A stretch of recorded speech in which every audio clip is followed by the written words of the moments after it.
Namaste, good evening.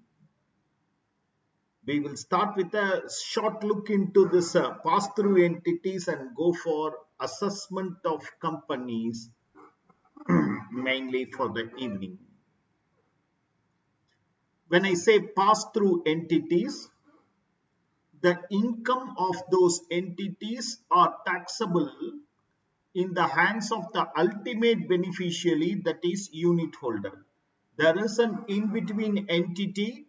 On one side, the unit holders, who we call it as investors, and the other side, this entity invests in a company, earns returns. Okay, so that's what we popularly call it, or in our classroom, as pass-through entities.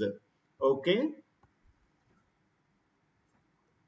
okay, pass-through entities. Basically, there are three things which are covered here. Securitization trust, okay, business trust, which is nothing but REIT, and InvIT, investment trust, basically for infrastructure and investment fund. These three are the basically covered in these pass-through entities. Okay, right? These pass-through entities collect money, invest, in turn get the return and give it back to the unit holder. They collect the money from investors who are popularly known as unit holders. Okay, so okay, majority of the income of these entities are taxed in the hands of ultimate beneficiary, that is unit holder, or you can even call him as investor. Okay, so they get it and give it. There are some things which are very common in all these three things. Okay, that's what we are going to start with. So they get it, give it. Okay, for the unit holder, that is the investor, income accrues in the same proportion in which it is earned by the trust, it is earned by the entity. Okay, income accrues to the unit holder in the same proportion in which it is earned. Under what head it is taxable? It depends upon in what head the entity earned. When they distribute, it is assumed it is in the same proportion in which they earned it. It is in the same proportion in which they earned it. Okay, right? So this is one thing. Okay, third thing, there is a uniformity. All these entities, majorly they are known as trust, are required to provide a statement to the investor, okay, a statement to the investor on or before 30th June. That's why then only the investor can declare it and file it in July. So all these entities are required to provide a statement to the investor of how they earned, what they distributed, on the distributed income, how it has to be patternized on or before 30th June. All these entities are required to file annual information report to the department, okay, on or before 30th November. Okay, to the investor they have to give it on 30th June, and to the government, to the department, it has to file on or be how many investor. Or the annual information report is an extensive report of what investor, how much they distributed, all these things which will be captured in the 26 years in the future years for the investor, for the respective investor. So they also have to prepare two things. One is June for the investor, another is to the government, to the income tax department, on or before 30th November they are supposed to submit it. They are supposed to submit it. So these entities have to follow certain norms, okay, and they are collecting the money from the unit holders, investing, getting the return and giving back it to the unit holders. Okay, so ultimately not all income, majority of the income only I have used, not all income, majority of the income are taxable in the hands of the ultimate beneficiary, that happens to be the unit holder. Fine, right? So the provision goes like this. Now there is one other point which is common for all these three entities. Okay, deemed credit or deemed distribution. Okay, even if income is not distributed to the partner, to the unit holders, it is taxable in the hands of such unit holders on deemed distribution, as if it has been distribution basis. Okay, where it is taxed on deemed basis. Subsequently, when actual distribution takes place, they are exempt. Okay, deemed. Even if income is not distributed to the unit holders, it is taxable in the hands of unit holders on deemed distribution, supposed to have been distributed. Okay, நம்ம TDS லாம் படிப்போம். Okay, on the basis of payment or credit, whichever is earlier. So like that, it is supposed to have been distributed, where it is taxed on deemed basis. Subsequently, I will not taxed when the actual distribution takes place. It will not be taxed. Okay, right? In this, the major change happened in REIT, not a major change. Okay, it is because of the dividend that the dividend that becomes taxable. It happened. Okay, on a quick basis to recollect the REIT provision. First, let us start with okay, REIT slash InvIT, real estate investment trust or investment trust, which is basically for infrastructure industry, which is basically for infrastructure industry. Rental income and interest income from SPV, or SPV stands for special purpose vehicle. Okay, okay, are completely passed through to investor, that is unit holder. So it is taxed in the hands of the unit holder. Rental income and interest income from the special vehicle, special purpose vehicle, are only taxable in the hands of the unit holder, or only taxable in the hands of the unit holder. Full income passes through. Okay, full income passes through. Okay, dividend depends on dividend from SPV depends on the fact whether SPV has opted for 115BAA optional tax regime or not. Okay, where SPV has not opted for 115BAA, then dividend is exempt in the hands of REIT as well as investor. Then the dividend is getting exempt in the hands of both REIT and in the hands of investor. It is not taxable. Okay, where SPV has opted for 115BAA, dividend is taxable in the hands of unit holder, the ultimate beneficiary. So three incomes enjoy pass through: rental income, interest income from SPV, and dividend income of SPV, where the SPV has not opted for has opted for 115BAA. okay, has opted for 115BAA. In these three cases, it passes on to the ultimate beneficiary.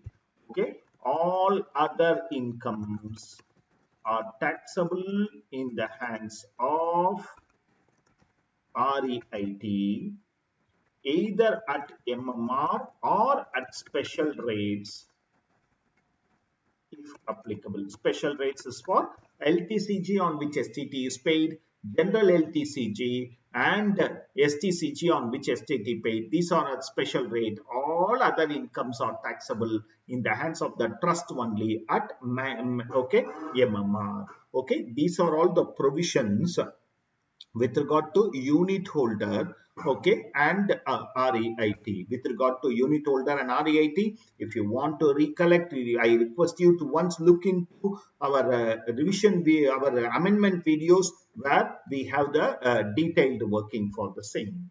Okay. Bricks and Metals, a REIT registered under SEBI and classified as a business trust, provides you the following particulars of its income and seek opinion on the taxability of the same. Okay.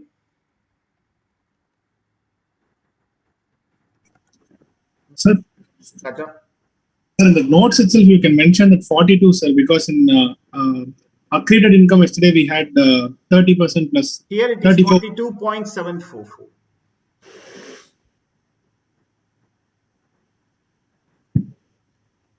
Thank you.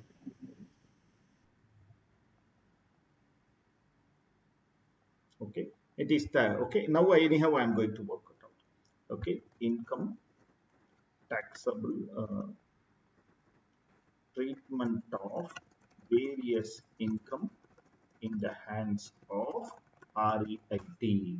Treatment of various income, nature of income, okay, amount, treatment, tax. Okay, nature of income. Okay, so for your understanding, how we got that 30, okay, 30 into 37%, okay, and this plus this into 4%. Okay, this plus this into 4%. So we say, okay, the total happens to be, okay, approximately 42.744%. Okay, right friends. Now going by the dividend received from non-SPV. From a non-SPV, I want to very clearly tell you, it is taxable in the hands of REIT. All other incomes are taxable in the hands of REIT at MMR. Okay, so dividend from non-SPV. Okay, dividend from non-SPV 21 lakhs, MMR. So it will be taxable at 21 lakhs into 42.744%. It will be taxable in the hands of REIT. Okay, dividend received from SPV where it owns 100%. SPV is taxable under normal regime. Dividend from SPV where SPV has not opted for 115BAA. 115BAA, 16 lakhs, okay, exempt. It is not taxable. It is exempt. It is exempt, my dear friends. Okay, next. Dividend from SPV. SPV has opted for 115BAA. Okay, dividend from SPV, and the SPV has opted for 115BAA, 8 lakhs, and it is exempt because it is taxable in the hands of the ultimate unit holder. Interest received from SPV, okay, interest received from SPV 17 lakhs, okay, sorry, 17 lakhs, exempt. Okay, tomorrow I will take some 10 minutes to make some corrections which our friends have been pointing out to me. One, ஒரு particular questionல நான் 14 lakhs directors remuneration அபிப்ரீதா நேற்று என்கிட்ட அது message அனுப்பிச்சாங்க. But I took 12, 12, 12 for all the 3 years. In one of the years, I have missed to take 14 lakhs. I will go to that question in this sheet tomorrow before completion. I will ensure that I am correcting that.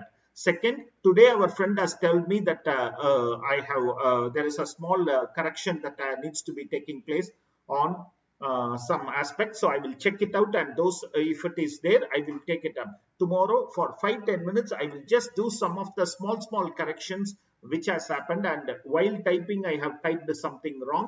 Okay, those things I will correct it tomorrow. Okay. Next, interest received from debentures of unlisted company. Interest received from debentures of unlisted company. Okay, interest received from debentures of unlisted company, 8 lakhs. Okay, MMR, it is taxable at MMR.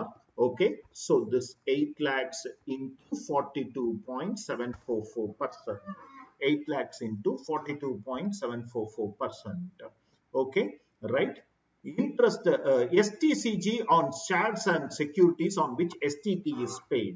STCG on shares and securities on which STT is paid. Okay, STT is paid. My dear friends, 5 lakhs. Okay, section 111A. Okay, section 111A. Okay, I will tax it now at 15%. Later I will add the HEC part. Okay, for these incomes I will add the HEC part later. Okay, 15%. Okay, STCG on other investment, STT not paid. STCG on other investment where STT is not paid. Where STT is not paid, 6,20,000. Okay, MMR, 6,20,000 into this amount, MMR. Okay, then rental income. Okay, it is going to be exempt because it enjoys the pass-through status. Exempt. Rental income exempt. LTCG on shares and securities on which STT is paid. LTCG on shares and securities on which STT is paid. Okay, it is 9,80,000. Section 112A. It will be, I'll do the HEC later, 9,80,000 minus 1 lakh into 10%. 9,80,000 minus 1 lakh into 10%. Okay, right?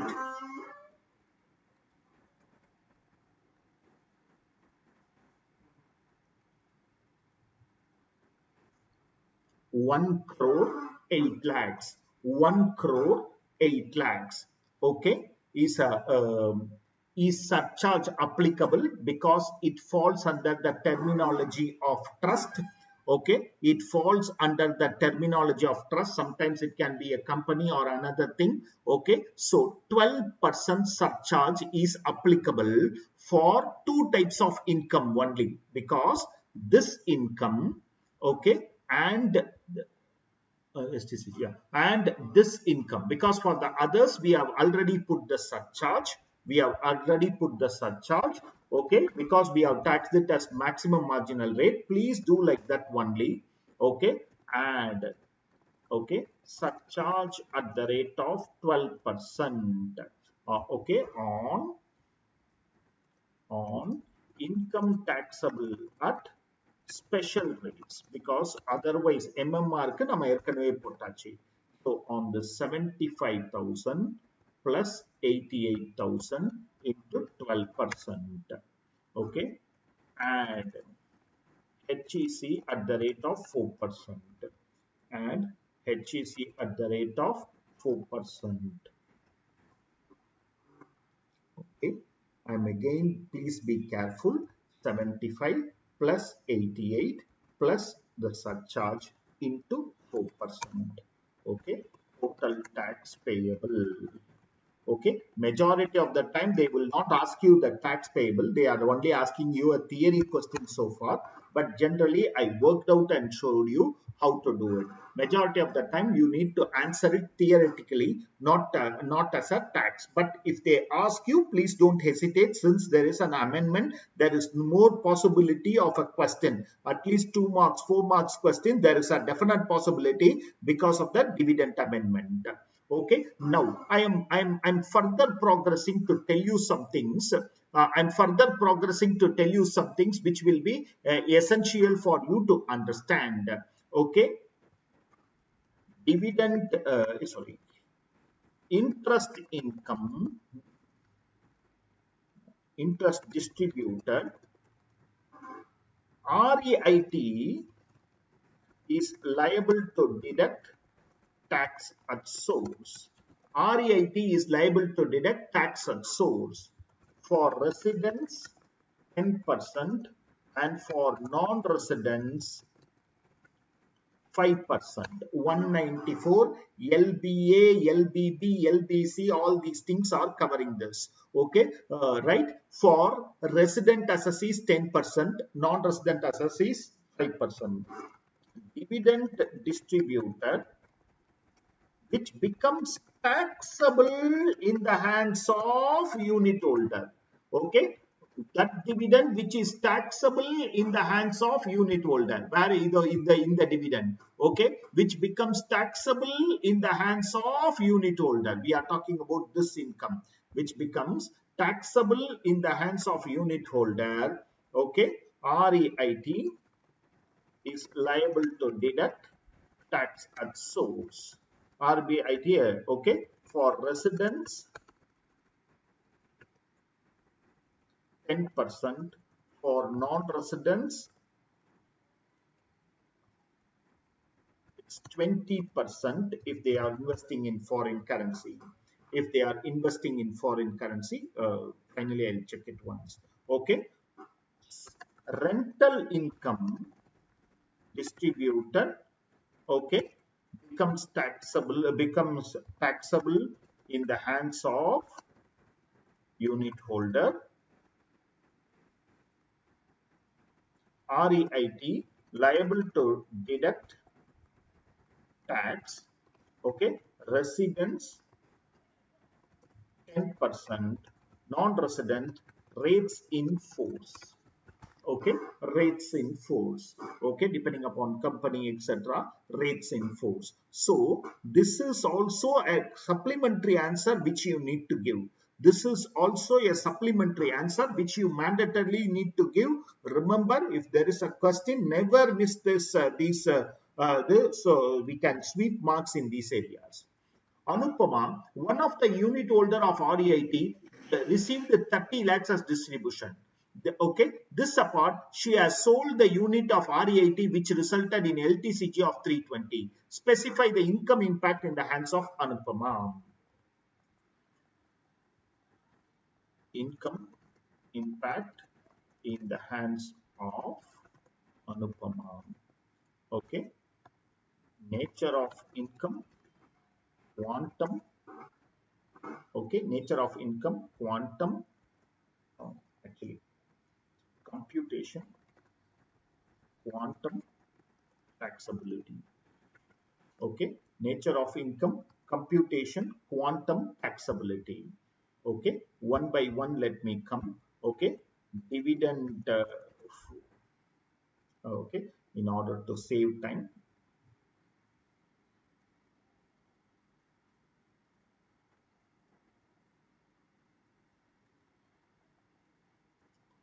Okay,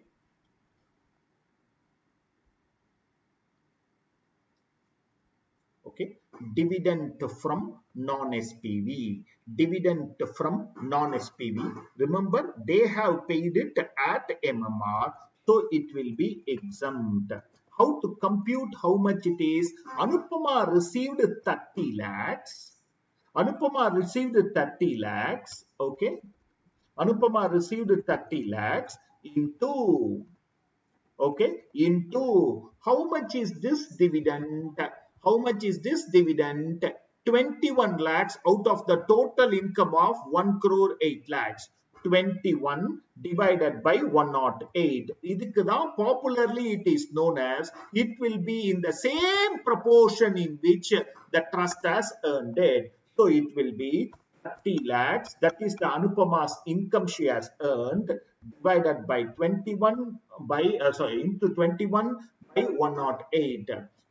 Okay, 21 into 108. This will be the quantum which is exempt in her hands. Which is exempt in her hands. So each and every income like that we can do. Each and every income like this we can do 30 lakhs into amount of income divided by total income is the proportion of distribution. Is that proportion of distribution? For example, this 30 into, okay, 30 into 16 by, okay, 108, 30, okay, right, 30 lakhs into 16 by 108. Okay, again this is also exempt. This is also exempt, whereas this is taxable. Okay, 8 by 108, 30 into 8 by 108, 30 lakhs into 8 by 108, taxable. Okay, this is taxable in the hands of Anupama. This is taxable in the hands of Anupama. Similarly, 30 lakhs into 17 by 108, 30 lakhs into 17 by 108, taxable in the hands of Anupama. Okay, taxable. Interest received on, okay, exempt. I'm not doing the computation because you now know how to do the computation. Let me not waste it. Exempt. Okay, exempt. Okay, rental income is taxable. How much is rental income? 17. 30 into 17 by 108. Okay, it's the same. 30 into 17 by 108. This is taxable. Okay, so what are all taxable in the hands of Anupama? If you look at it, okay, these two are taxable in the hands of Anupama. This is also taxable. That's why I said only 3 types of income are taxable in the hands of unit holder. 3 types of income are taxable in the hands of unit holder. Now, there is another question that is being asked. This apart in the previous year, she sold the unit of REIT resulting in LTCG. Okay, sale of units of REIT. Okay, I just want to tell you, holding period, even though they have given LTCG, but generally for your idea, holding period 36 months, okay, will be considered as long-term capital asset. Holding period 36 months, okay, where STT is paid. Where STT is paid, section 112A will be applicable. Okay, that means what happens? Out of this 320, 1 lakh will be exempt, balance will be taxable at 10%. Where STT is not paid, 112 is applicable. That is, 20% will be the taxation. Where STT is not paid, 20%. Remember, there is only one thing I want you to have an idea. That is, here, even though it is not known as shares or equity-oriented funds, it is known as units of a business trust. So it falls under the third category in the capital gain classification, other assets. So 36 months will be taken for considering it as a long-term capital asset.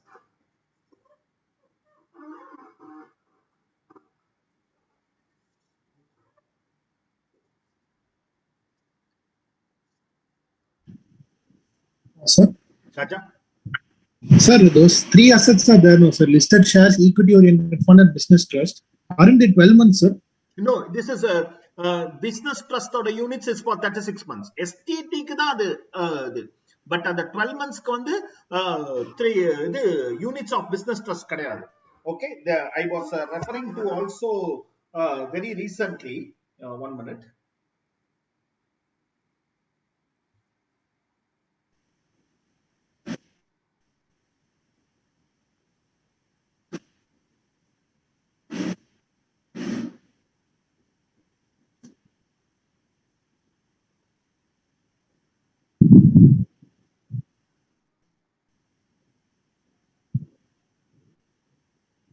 uh, Transfer of units, listed units of the business trust.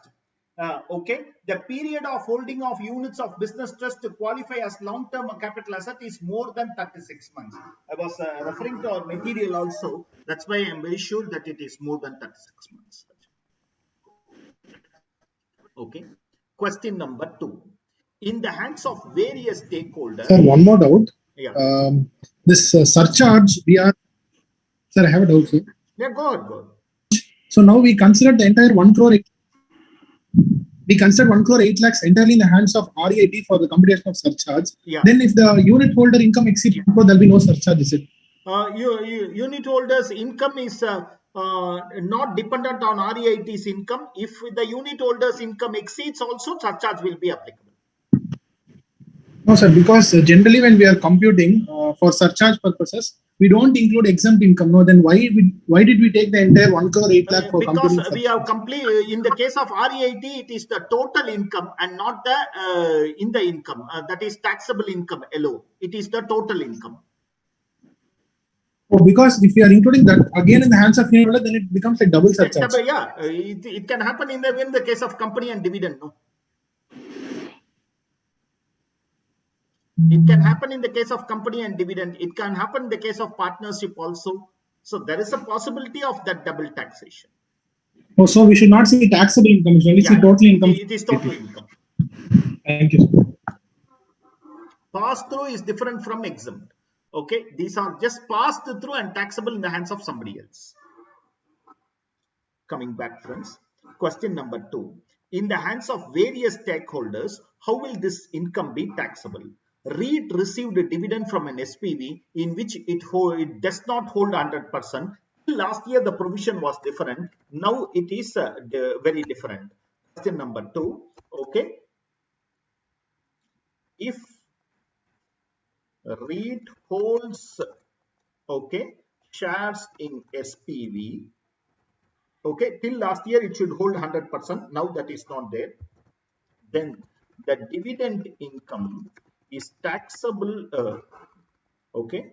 is not taxable in the hands of REIT or unit holder if the SPV is under normal tax regime, where SPV is under optional tax regime, then dividend is taxable in the hands of ultimate unit holder. Okay, so that is the same answer we know now. REIT pays interest on rupee denominated bonds issued to non-resident. 4% is the rate of TDS. 4%. This alone, we have done it in the amendment also. 4% is the rate of TDS. Okay. Interest paid on rupee denominated bonds. Okay. Payable to NR.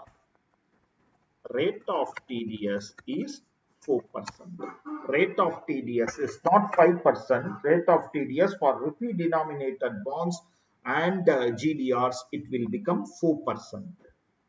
Units are allotted by REIT to various companies for transfer of their shares.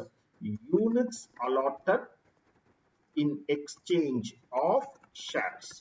My dear friends, if I can take 2 minutes, okay, let us for example take Mr. X and Mr. Y as shareholders of a real estate company. Okay, the company is, or rather actually, REIT is interested to make the company as a SPV. So they want to make that company as a special purpose vehicle. So they should acquire 51% shares. They should acquire 51% shares so that the other company can become SPV. Okay, Mr. X and Mr. Y sells shares to REIT, and in turn the consideration is units, and in turn they get units allotted in exchange of shares. So in a share, okay, the question asks this: units are allotted to various companies for transfer of their shares. Okay, so they surrender the shares and gets unit offer. Okay, according to section 49, such a transfer is not regarded, and hence capital gain does not arise. So capital gains will not arise where units are surrendered and where shares are surrendered and units are allotted by the REIT. Capital gain will not arise because it will not be regarded as transfer. However, when the units are subsequently transferred, okay, COA of shares will be taken as COA of units.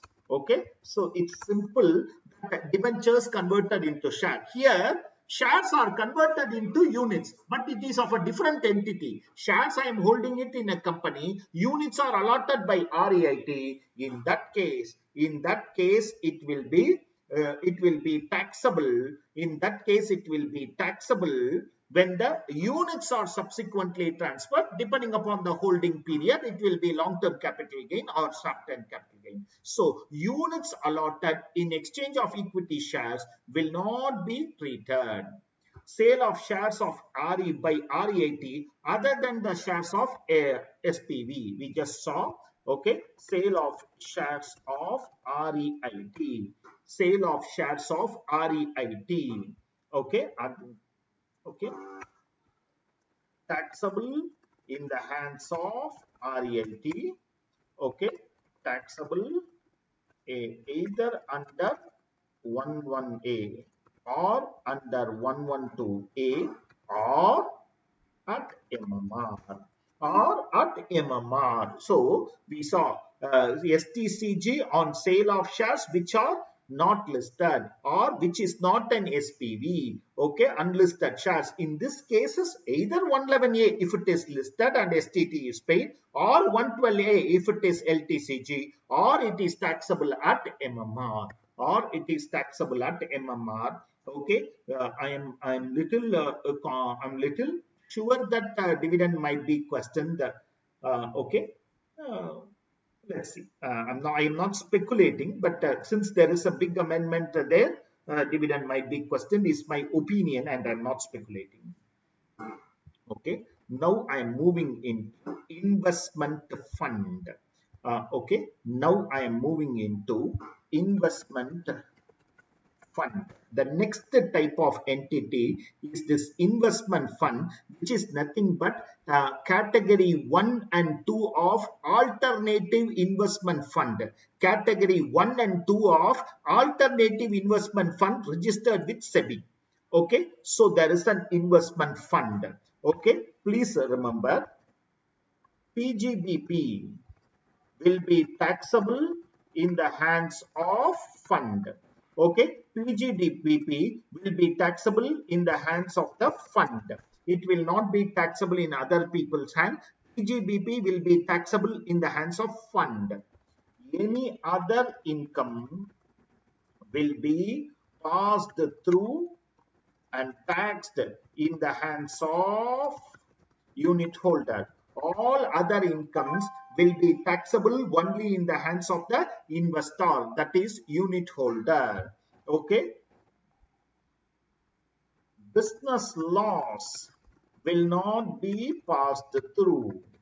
Okay, that is only the fund can carry forward and set off. Business loss will not be passed through. Only the fund can carry forward and set off.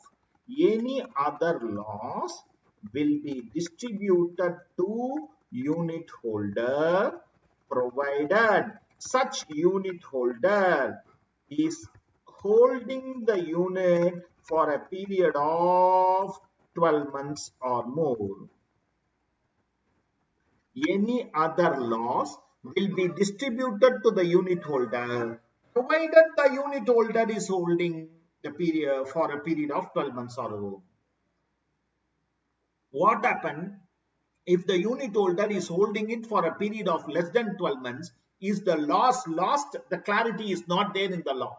Nama CA Institute material irukku. The clarity is not there in the law.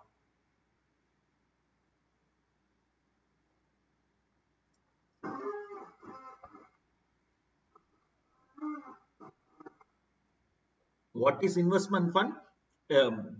Funds which are categorized under or falling under category 1 or category 2 of alternative investment fund under the SEBI regulations.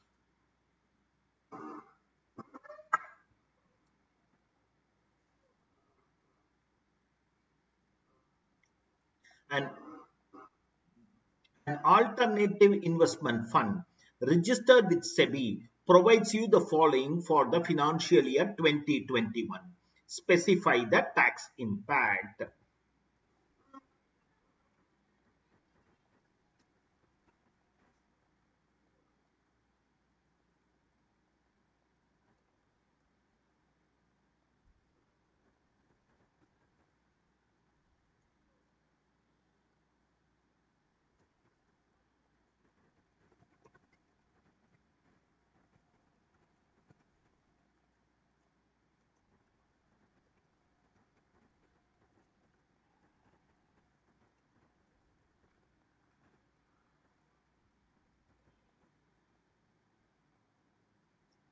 Okay, right?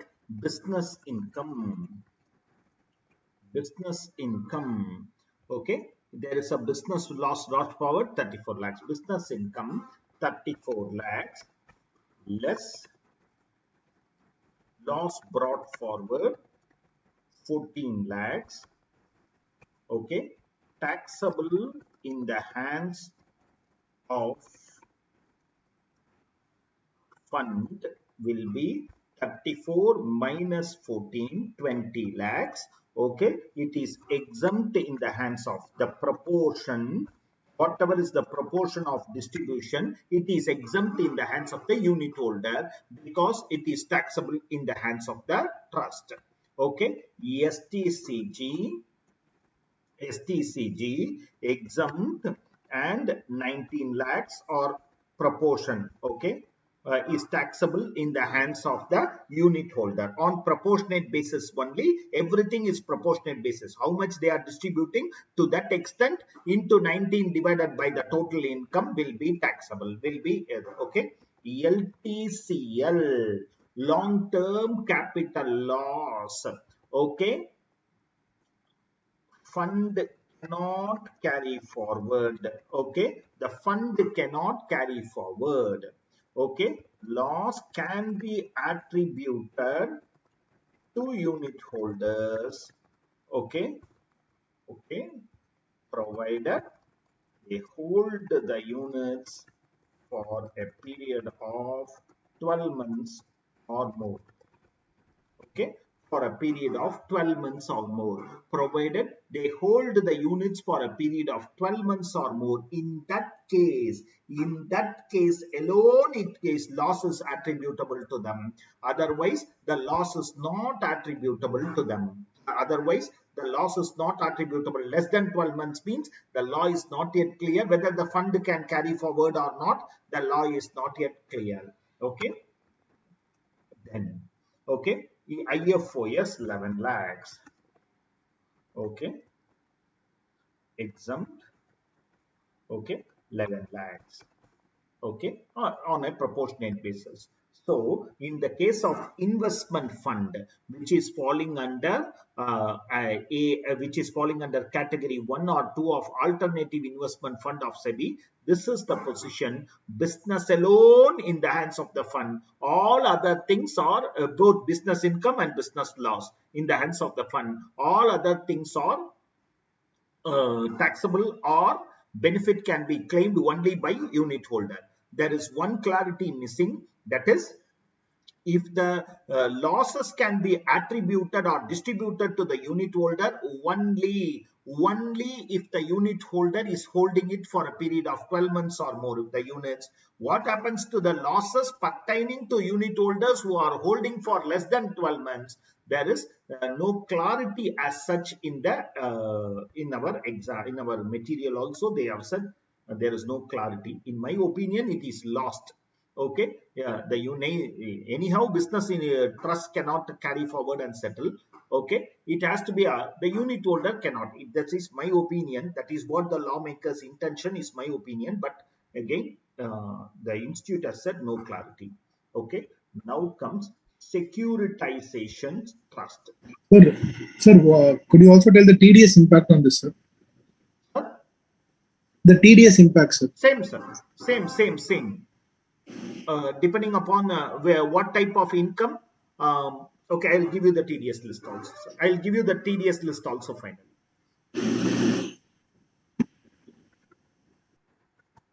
Okay, securitization trust. What is this? This debt companies who are rehabilitation of debt, restructuring of debt.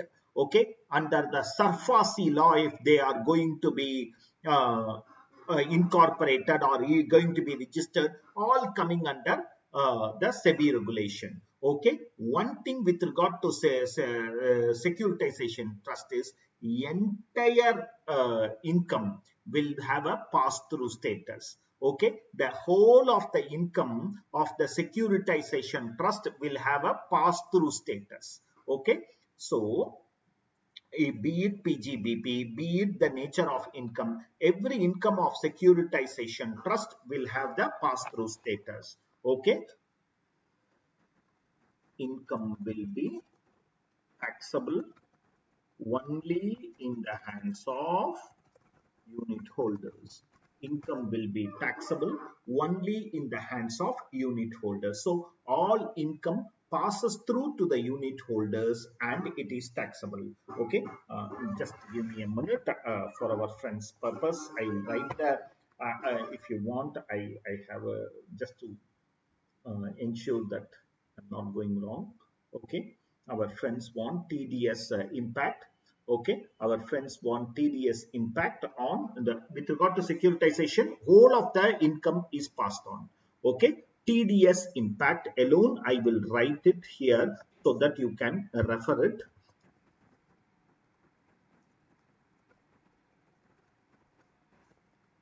Or all types of trust. First, I am taking up securitization. Okay, I'm writing the correct rate only. I'm not giving you the COVID year rate. Okay, it will come under 194 LBC. It will come under 194 LBC. Resident individuals and HUF. Resident individuals and HUF 25%. Resident individuals and HUF 25%. Okay.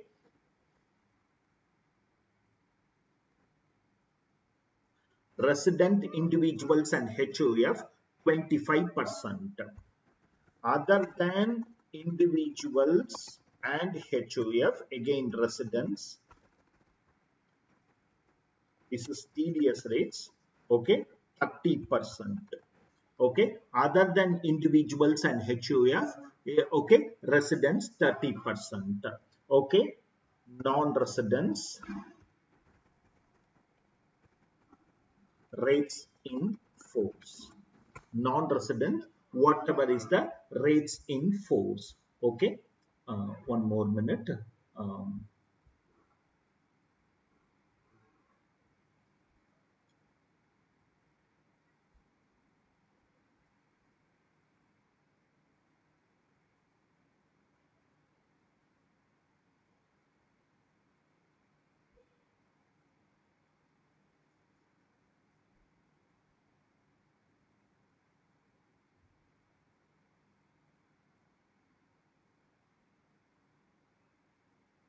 Okay, now, okay, REIT/INVET, REIT/INVET, okay, interest income, okay, resident assessee, okay, the rate is going to be 10%. It is not 194 LBA, it is the normal section. Non-resident, okay, non-resident 194 LBA, it is 5%. Non-resident 194 LBA, it is 5%. Remember, for non-residents these COVID rates are not applicable. Only for residents it is applicable. Only for residents it is applicable. Okay, then for external commercial borrowings and rupee denominated bonds, 4%.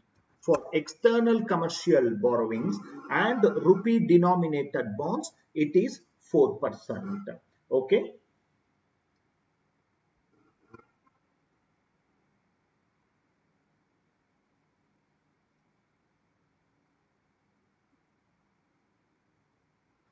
Okay. Yeah. For dividend, I write dividend. Okay. Resident assessee, okay, 10%. Non-resident, okay, non-residents, it will come under 115, 115A, it will be 20%. 115A, that is 20%. Okay, so these are all the rates, okay, for rental income. Rental income, okay, again, resident assessee 10%, okay, non-residents rates in force, okay, non-resident rates in force. For investment funds,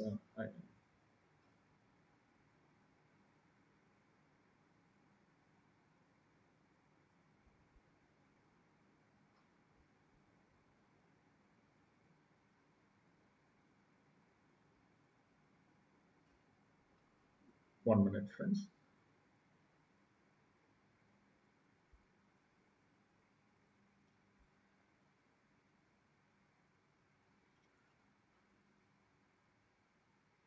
Okay, for investment fund, again, same only, investment fund, okay, resident assessee, okay, 10%. Resident assessee, whatever may be the income, 10%. Non-residents rates in force. Okay, 194 LBB is the section. 194 LBB is the section. Okay, it is for non-residents the rates in force for. Okay, so these are all the TDS rates. Have it. Okay, so that you are clear about it.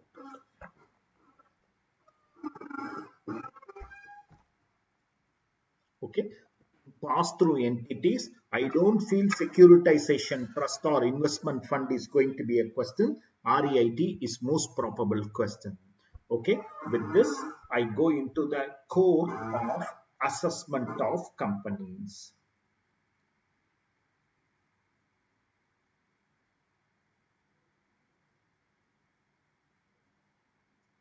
Okay, I go for the core assessment of companies. Okay,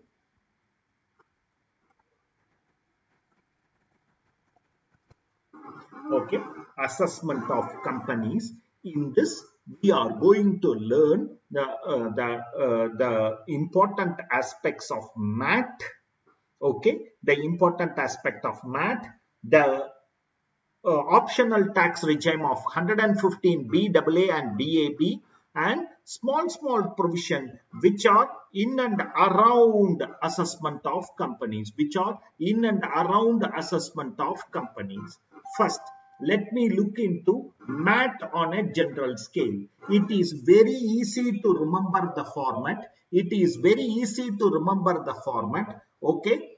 Take the net profit as per profit and loss account 115 JB. Okay. Take the net profit as per profit and loss account, which is prepared in accordance with the law and mandatory standards.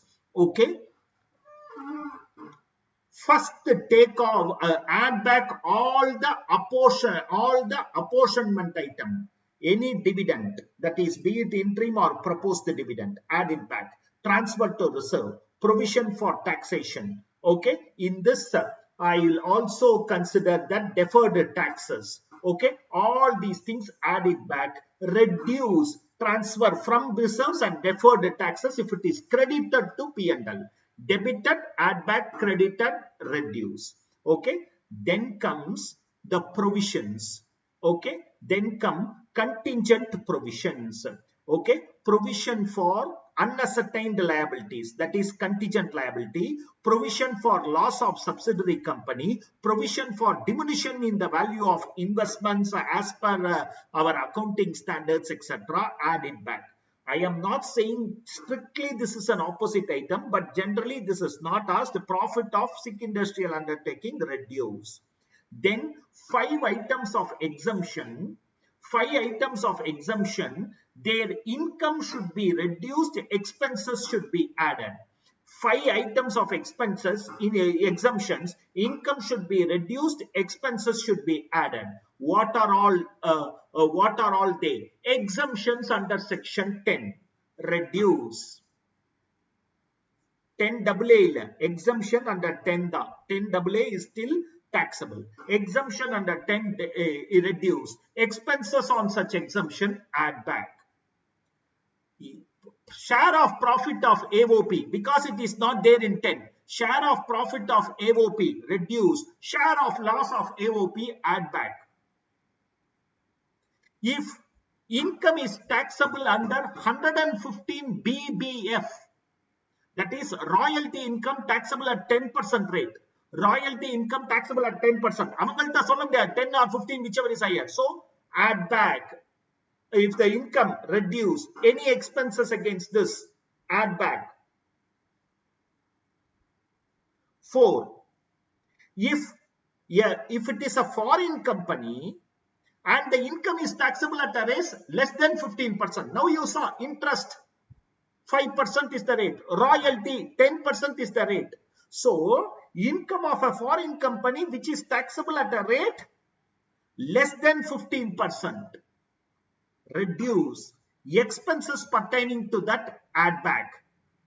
And transfer of units of REIT, just now you saw.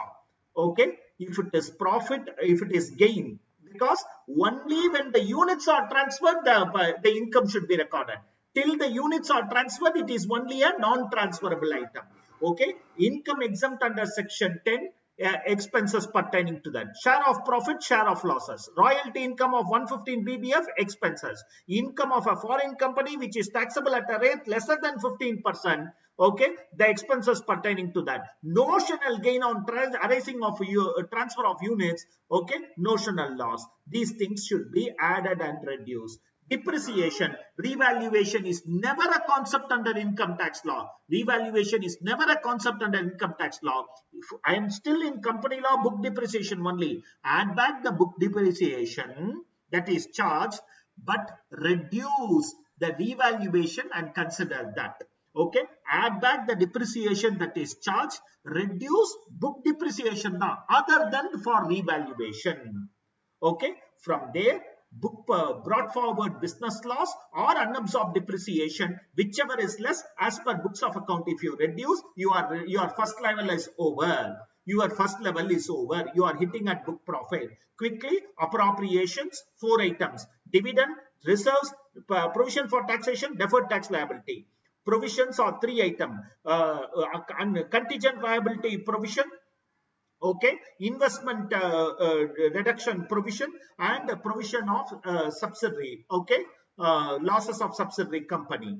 Then 5 items of exemption: 10 AOP, BBF, foreign company which are taxable at lesser rate, Reit transfers, notional gain, notional losses. Okay, and then depreciation, ignore the revaluation, you will get, and then from there brought forward business loss or unabsorbed depreciation, whichever is less as per books, first level over. In this brought forward unabsorbed loss and business loss or unabsorbed depreciation, instead of the word or and is being used where application of the company or its subsidiary is pending in NCLT. For insolvency, if it is pending in NCLT. However, in case of a company or its subsidiary whose application of insolvency is pending in the tribunal, in the case of company, its subsidiary or such subsidiary, where directors are removed under section 242, both brought forward loss and unabsorbed depreciation, your first level is over. The next level is known as Ind AS adjustments. The next level is for the Ind AS financial adjustment. 2A, 2B, 2C are the subsections for that. 2A, 2B, 2C are the subsections for that. You will add amount credited to OCI, other comprehensive income, in the statement of P&L items that will not be reclassified. Please be careful. You should look for items which is not reclassified. Okay, and reduce whatever is debited. Revaluation is never a concept. So three things can be revalued: tangible asset, intangible asset, financial instruments. Okay, however, this will not include Ind AS 16 tangible asset, 38 which is intangible asset, and fair valuation of financial instrument which is 109. So it will not include three things. Okay, and then demerger arising fair valuation, leave it. 1/5 of transition reserve, if it is credit, add back. If it is debit, reduce. Transitional reserve will not consist of three things. Will not consist of securities premium, forex reserve, and capital reserve, revaluation reserve. Four things: securities premium, revaluation reserve, capital reserve, and forex reserve. So please understand, after computing the first level 115 JB, after computing the first level, we will be doing Ind AS adjustment, which consists of three things. The second thing, demerger, okay. The first thing is item that will not be reclassified, okay, but it is part of OCI, add it back, except revaluation of fixed assets, tangible asset, intangible asset, and financial instrument. Debited, reduce it. 1/5 of transition reserve, if it is credit, add back. Debit, reduce. Transition reserve not to include securities premium, revaluation reserve, capital reserve, and forex reserve. These things are not included.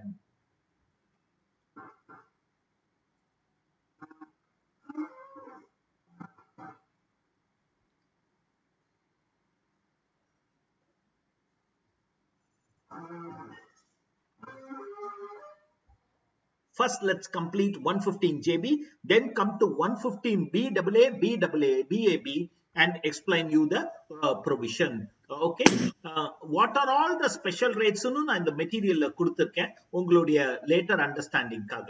Okay, as I told you, this is the last class where we will do PGBP. So I am going to touch upon as much provision to recollect from, even though in revision we have recollected as many things to recollect, so that we are winding up PGBP in style. From tomorrow, our other areas of focus goes on.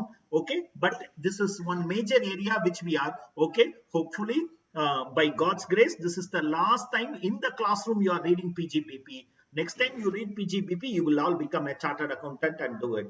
Okay, other than the revisions which you are going to do till examination. Okay, question number 1. George, sir, will they give what is reclassifiable to P&L or not, or we are expected to know those items? They will very clearly give you. They will very clearly give you. I will show you the question itself. They will very clearly give you. But if you ask me, I really don't know. I don't know in the AS. Okay. Question number 1. Georgette Limited is in hospitality business.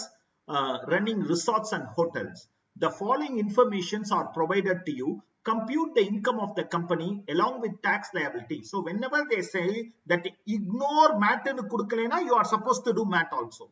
If they don't give the word ignore math, you are supposed to do math also. Okay, right? The last part I would have, it's a very lengthy question. I have covered a lot of things in the last part. Okay, analysis of plant and machinery 15%, opening WDV, asset purchase during the year. Okay, once I read the question. Okay, net profit, provision for taxation. Net profit includes net profit of new hospital which is eligible under 35 AD, dividend the distributed, interim and proposed. Okay, debited to P&L, depreciation including depreciation on fixed asset, deferred tax liability, loss of subsidiary company, provision for gratuity, expenses incurred towards higher studies of director's son. From the records you have understanding that there are no such provision. Company has undertaken a village as part of CSR. The village school and other facilities are provided by the company. Technical fees paid to subsidiary company for product design and development. Unfortunately, the company failed to deduct tax at source in February when the payment was made. However, knowing the error, it was only deducted in 2021, April 2021, 8 crore 10 lakhs. Further understood that the FMB of such services is only 5 crore 20 lakhs. Legal expenses for defending a suit. Guarantee commission paid to a director for extending personal guarantee allowed as deduction. Interest on overdraft taken for payment of interim dividend, diminution in the value of investment, provision for bonus. 80% of the bonus was paid in September. Balance the employees are not traceable. They left the employment. Company reversed the provision only in 21-22. Sales promotion expenses includes neon signboards put up all over the country. Out of this, you also understand that 2 lakhs was paid in cash on a single day. All are in crores, so 0.02 is in lakhs, 2 lakhs. VRS compensation paid to 11 employees who opted out this year in the approved scheme. Feasibility study conducted for examining into new areas of treatment but resulted in a failure. Cost of transformer. Company has incurred the cost, but the transformer is given to State Electricity Board. Regularization fees paid. Donation to PMNRF. Dividend received from foreign company investment. Interest on bank deposit. Profit on sale of land. Additional information. Gratuity for the year amounted to 35 lakh, which was adjusted against the opening provision. Analysis of plant and machinery, opening WDV, purchased more than 180 days, less than 180 days, all other assets. Brought forward loss as per books, as per IT law. Assume the computation of profit of specified business is declared as per P&L account is same that for income tax purposes also. Okay. So friends, it's a comprehensive question. I'm not saying it's an examination question. I'm just touching upon various areas so that you are very clear about how this works. First, let me compute the depreciation.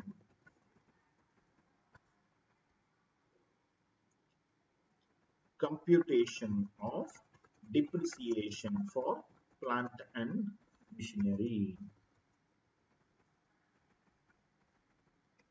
It is not a manufacturing concern, just a normal depreciation.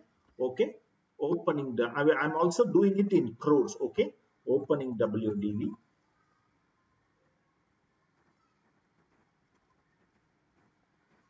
Opening WDV 40. Opening WDV 14. Okay. Asset purchase during the year. Additions.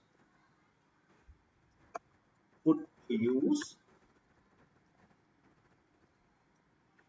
for more than 180 days. Put to use for more than 180 days. 14. Put to use for less than 180 days. Okay. Put to use for less than 180 days. 11. Okay. There any profit on sale of land, no sale value, etc. Okay. Less depreciation. Okay. It is 40 plus 14 into 15% plus 11 into 7.5%. Okay. Okay. 11 into 7.5%. Okay. Closing WDV.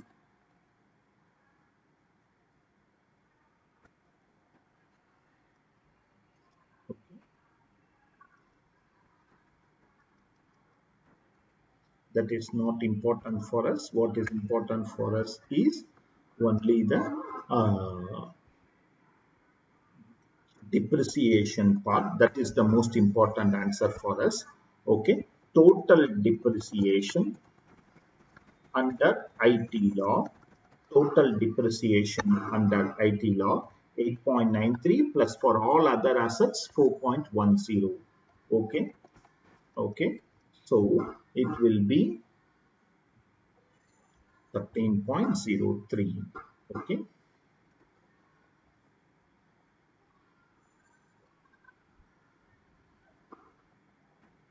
Okay. Now computation of total income, and in the examination you are not following it. In the classroom let us follow it so that you understand quickly how the differences are. And book profits under 115 JB. Okay, right? And book profit under particulars as per, okay, normal provisions. Book profits as per 115 JP. You will find it really interesting if I work like this. Okay, so that you will understand the full gambit of the question also, and how 115 JB works also. Net profit in both the cases 152. Okay, provision for taxation, we will add it in both the cases. In both the cases, we will add it. Net profits include net profit for eligible business. Okay, net profit of eligible business, because it is separately treated. Okay, minus 6.15 only in my normal provision. The format of 115 JB has nothing like that. We will come to that. We will come to normal provision later. 6.15. Okay, dividend in both the cases it is not allowed. Okay, 18.10, 18.10. In both the cases it is not allowed. Depreciation, here in my normal provision I will add back the entire 16.35, whereas in my book profit it is enough if I add the revaluation, or you can add back 16.35, reduce the minus the 3.75, the remaining. Okay, but I will add the net impact is the revaluation portion of the depreciation should be added back. That is what I have done. You can add back the 16.35 and reduce probably 14 point some amount. Okay, that is also you can do. Okay, deferred tax liability, in both the cases it is not allowed. In both the cases it is not allowed. Deferred 1.80. Okay, 1.80. Okay, in both the cases not allowed. Loss of subsidiary. Okay, in both the cases it is not allowed. 11.20. 11.20. Provision for gratuity. Okay, in both the cases it is considered as contingent provision. It is considered as contingent provision, so not allowed. Okay, expenses incurred for hire. Okay, we are speaking about XJ forgings case, where there is no precedence of such expenditure. It will not be allowed as deduction. XJ forgings, okay, 0.90, whereas nothing in 115 JB to disallow that. Whereas nothing in 115 JB to disallow that. Okay, company has undertaken a village as part of their CSR program. Okay, CSR expenditure. Under the normal provision, it will be disallowed. The format does not give us the option of disallowing anything, so it will not have any impact in 115 JB. Okay, technical fees. Okay, technical fees. Okay, in excess of fair market value, disallowed under 40A subsection 2. Disallowed under 40A subsection 2 is 8.10 minus 5.20. This is due to 40A2 disallowance. This is because it is paid to a subsidiary company for product design and it is in excess of fair market value. So first disallowance is 2.9. There is no provision in 115 JB for that. There is no provision in 115 JB for that. So that will not be disallowed under 115 JB. That will not be disallowed in 115 JB. 30% of allowable expenditure as tax is not deducted at source. So on that 5.10, which is allowable, I will again disallow 30%, 5.20. On that 5.20, which is allowable, I will again disallow 30% because tax is only deducted in April 21. One adjustment, two things we understood. One, technical fees is paid to a subsidiary company falling under 40A2. The entire difference between the fair market value and the amount paid will be disallowed. Apart from that, on the allowable amount, 30% is disallowed because tax is not deducted at source. On the allowable amount, 30% disallowed. Okay, legal expenses in defending a suit in ITAT allowed. Legal expenses are allowed. There is no provision which disallows legal expenses. Income tax is disallowed. Legal fees on income tax is allowed. Guarantee commission paid to a guardian. Okay, guarantee commission given to a director for extending personal guarantee allowed. Okay, allowed. Okay, Pramod Mittal case, it is allowed. Pramod Mittal case, it's allowed. Okay, whenever I write a case, I believe that you can recollect it. Okay, that's why I just write it okay as it is. Then interest on overdraft for payment of interim dividend. Sorry. Interest on overdraft for dividend allowed. Remember, interest on overdraft interest on overdraft taken for payment of income tax not allowed. Interest on overdraft and the overdraft is taken for payment of income tax not allowed. Whereas interest on OD for payment of dividend is very much allowed. Diminution in the value of investment, in both the cases it is not allowed. Okay, in both the cases it is not allowed. Okay, in both the situation it is not allowed. Provision for bonus, 80% paid before due date, remaining 20% they would have reversed the next year, but for us, okay, bonus, okay, it's a statutory payment. Okay, not paid within due date of not paid within 1 month prior to the due date of filing return. இந்த மாதிரி வந்ததுதான் இந்த வார்த்தையை எழுதுங்க, this line 1 month prior to the due date, because now September due date is 31st October, but these things still remain to be 30th September. Okay, section 43B. Okay, 20% of that is 1.60 into 20%, 1.60 into 20%, whereas no disallowance in 115 JB for that. Okay, right. Sales promotion expenses include cost of neon sign board, which is allowed. Oriental ceramics case, okay, Cost of neon sideboard is allowed, but 40A3 disallowance. That is, you have paid it in cash to the extent of 0.02. Okay, that is 2 lakhs. Everything is in crore. 2 lakhs you have paid, which is disallowed only under the normal provision, not under the other way. VRS compensation. Okay, you will add back, okay, 1 crore 10 lakhs. You will add back 1 crore 10 lakhs. Okay, 1/5 of such compensation, 1/5 of such compensation divided by 5. Okay, 0.22 is allowed. 1/5 of such compensation is allowed. No such provision on the other side, because the other side is a format.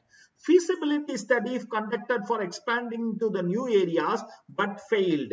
Priya Village Roadshow. Priya Village Roadshow. It is allowed. Okay, it is allowed. Since a new asset is not created, where a new asset is not created and the project is shelved, it is allowed as a deduction. It is allowed as a deduction. Cost of transformer given to electricity company, Hindustan Zinc Corporation. Okay, it is allowed because the asset is not there in your books. The asset is not there in your books, so you cannot depreciate it. You have done it for a scheme. Okay, so it is allowed. Regularization fee. Okay, okay, millennia developers. Okay, disallowed. Okay, regularization fees partake the character of illegal payment or penalty, so it will be disallowed. It will be disallowed. Donation only here, there. Okay, donation only. Later we can provide 80 GG. Okay, 1 crore donation. Later we can provide 80 GG only this side. Then dividend received. Okay, taxable under IFOS, dividend received 0.80. Okay, 0.80 dividend received. Interest on bank deposit, interest received. Again, there is no adjustment on the other side, these things, 0.30. Profit on sale of land. Okay, here minus 2.45. No adjustment on the other side. No adjustment on the other side. Only on our normal working these are adjusted. Only on our normal working these are adjusted. Okay, actual gratuity paid. Okay, actual gratuity paid, because I have disallowed the provision, the actual gratuity paid should be allowed as a deduction. Okay, depreciation as per IT Act. We all have identified the amount and kept it ready. Okay, we have computed the amount and kept it ready. Total depreciation as per IT Act. So, business income slash book profit, business income slash book profit.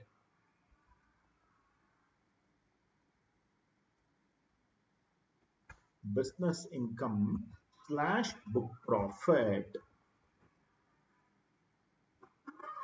Okay, business income slash book profit. I have done this just to tell you which are all the things you can see.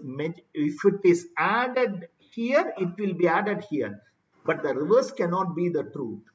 Okay, whatever adjusted here, will it be adjusted here? No, it is format based. It is format based, so it is not so. Okay, 244.03 and 242.60. Okay, now I will compute total income and then come to taxation. Computation of I know one second. Sorry. Okay.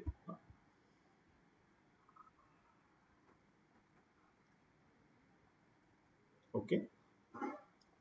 Brought forward loss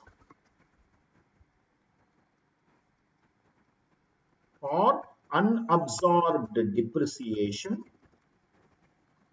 whichever is less as per books, whichever is less as per books for 115-day. Okay, as per books, unabsorbed depreciation minus 1.45, minus 1.45.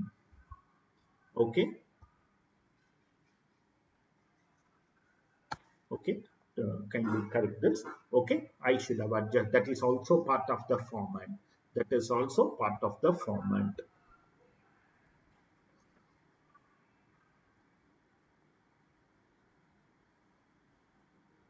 Okay, now I'm going for computation of total income. Let's keep book profit separately. Okay, first business or profession. First, let us do business or profession. Non-specified business. Non-specified business. I have 244.03. I have 244.03. Okay, less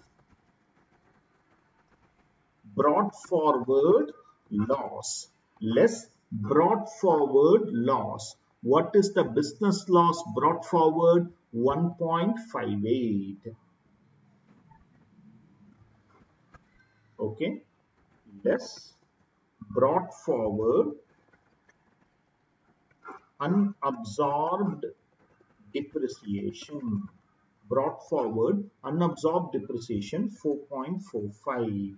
Okay, 4.45. Never worry about the number of digits. Don't worry about it. Okay.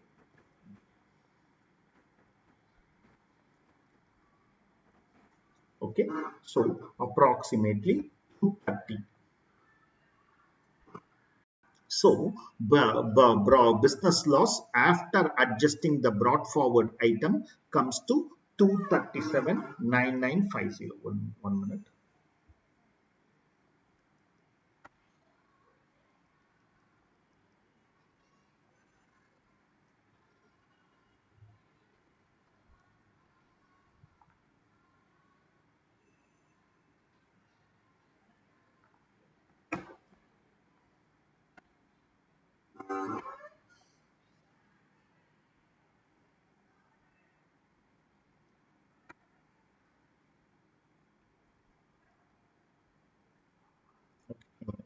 Okay, so computation of total income, you can see that business loss number 2.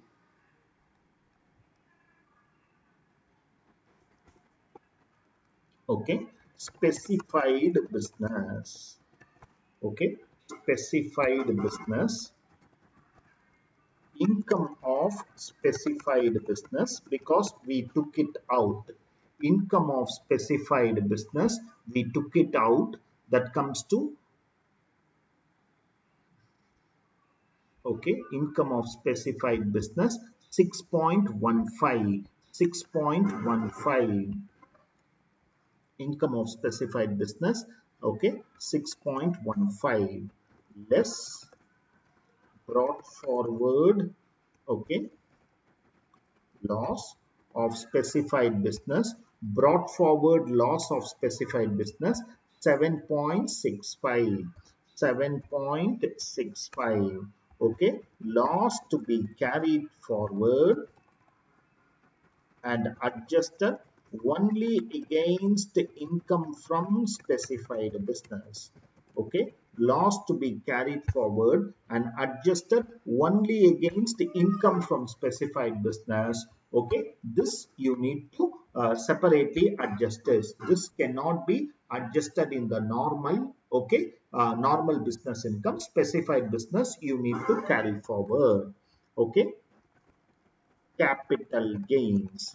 Okay, you can see here there is profit on sale of land 2.45.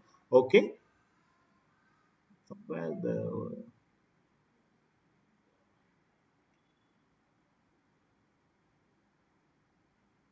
okay, uh, this is, I took something,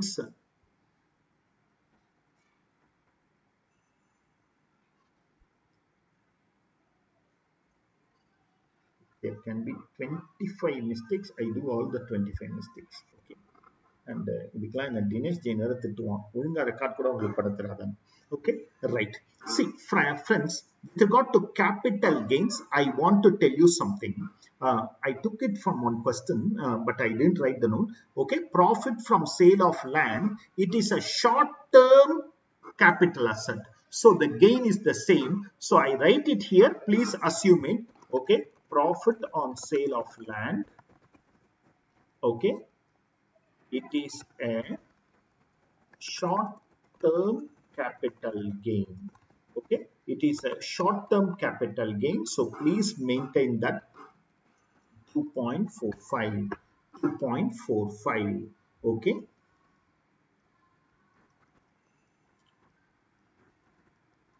Other sources. Other sources. Dividend income. Other sources. Dividend income. Okay. 80 lakhs. Okay. And interest income 30 lakhs. Interest income 30 lakhs. Dividend income 80 lakhs. Interest income 30 lakhs. Okay, that takes us to gross total income. That takes us to gross total income. PMNR of donation is there, I understand. That takes us to gross total income.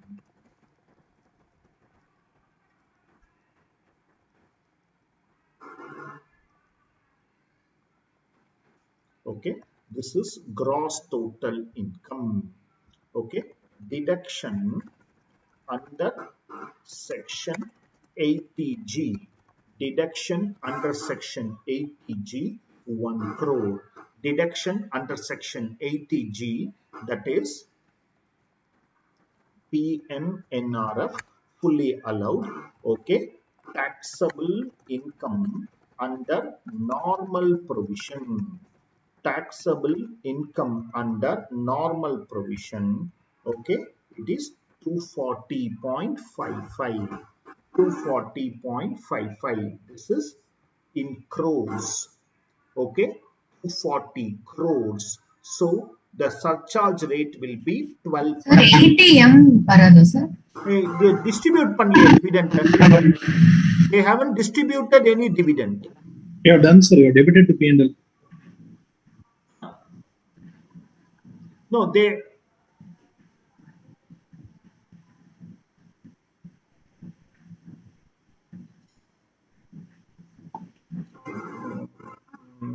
I'll do ATM because okay, I should have given them the. Okay, we'll take it. I don't mind. Okay, I should have given what is the date of distribution and all. Let us assume it and take it. Deduction under ATM. Dividend distributed. It is assumed that it is distributed. No, sorry. This is foreign company dividend. It is assumed that it is distributed before due date. 1 month before due date. So, what is the amount distributed?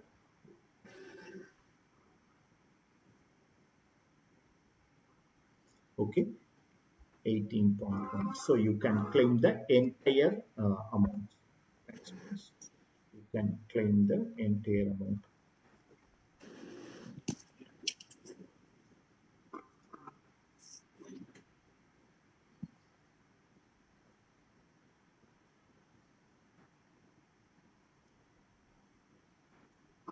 Okay, you can claim the entire amount. Okay, I have a question for ATM, but yeah, this question I didn't think of it. Okay, so 239.75. 239.75. Okay, computation of tax. Computation. ATM is applicable even for received from foreign company, right, sir? Yeah, the all dividend. The general word dividend is only used. They have not used the word domestic dividend alone. They have used the word any dividend received and distributed. Particulars.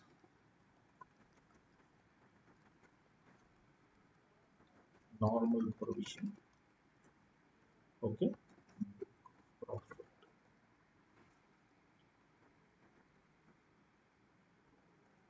Okay. 30% of tax. Assumed turnover to be more than 400 crores, because you all understand that the profit itself is so much, so we can understand.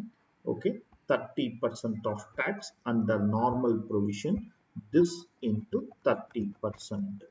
Okay, under book profit provision, okay, 15% of book profit under 115 JB 50. Okay, so if you look at it,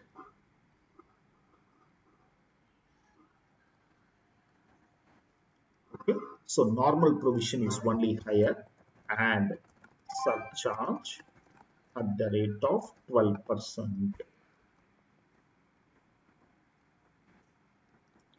and HEC at the rate of 4%.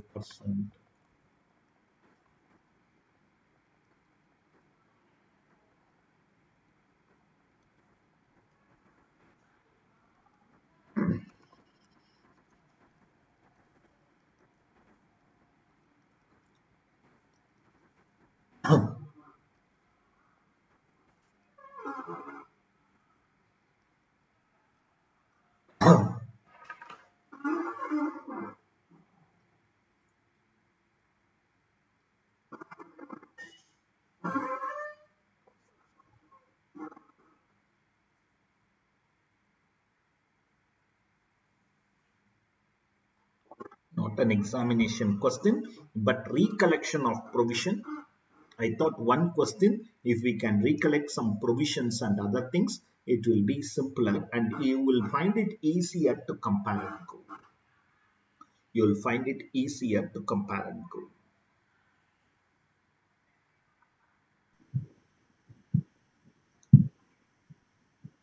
Just give me 1 minute. I'll set right all these things and come. Right, friends. A similar question again. Okay, not so lengthy. Now onwards, it will be small. Okay. Sir, Yeah, Raja. sir, what about the surcharge for MAT, sir?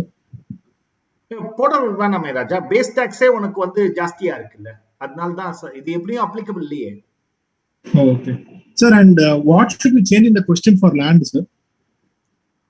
Raja, land. Because you have given about 54 EC and all in the question. No, I want you to strike off these things because of a recent provision, and I want you to understand that the profit on sale of land, in one of the question they have given, whatever is the profit on sale of land is a short-term capital gain. Is a short-term capital gain. I took it from that question, the particular adjustment, but I failed to make the correction in the material when I was doing this morning. So kindly take it off. Kindly strike this off and take the profit on sale of land within bracket as short-term capital gain. Within bracket as short-term capital gain.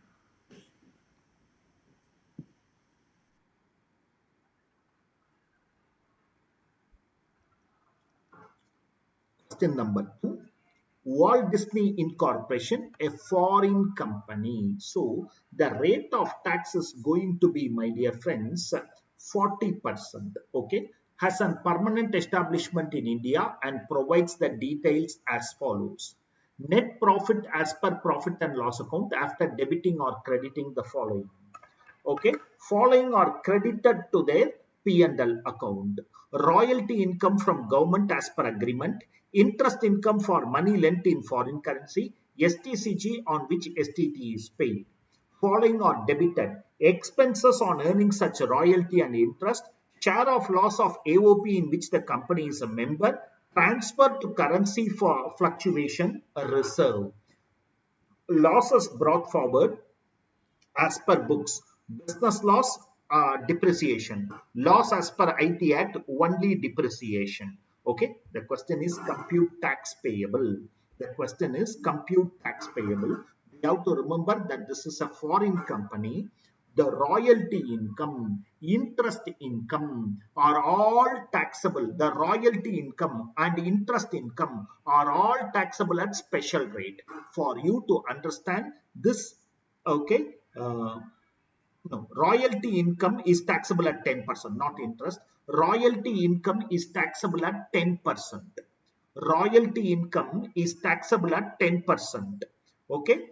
Interest income is taxable at 20%. Interest income only from infrastructure industries will be taxable at 5%. So it is taxable at 20%. STCG is taxable at 15%. Okay, STCG is not at a rate lesser than 15%, it is 15%. Expenses on earning such royalty and interest, let us take that expenses as equally and work it out. Share of loss, okay, transfer off to foreign currency reserve. Okay, let's together work it out. It is very simple, straightforward. Okay, when I am writing, I'll write the provision also.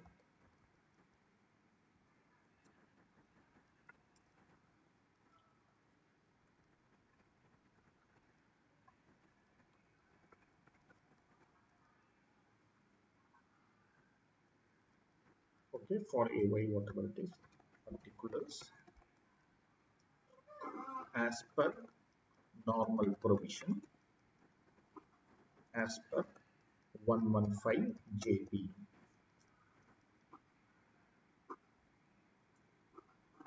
Net profit as per profit and loss account.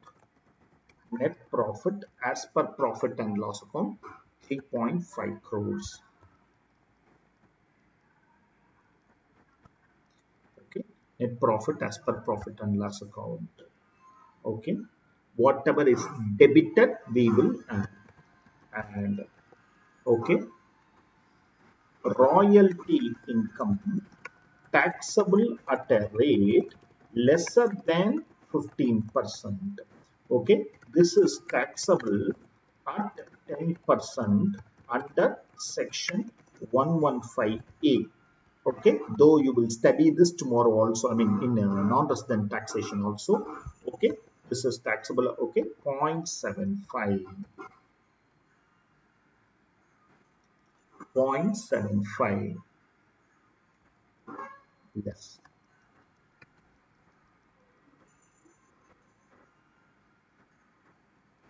Okay, interest income is taxable at normal rate. STCG is not at a rate lesser than 20%. Is not at a rate lesser than 20%. Okay, okay. Anyhow, in our normal provision, okay, I am writing this, but I am not going to, okay, interest income taxable under IFOS. So anyhow, I need to reduce it here and add it in IFOS. I am not making that change in order to save time. But please remember, interest income is taxable under IFOS. Okay, STCG on which STT is paid, okay, taxable under capital gain. I need to reduce it, add it in the capital gain. So I am not doing that exercise. Okay, right. Add expenses on earning royalty and interest assumed to be equal.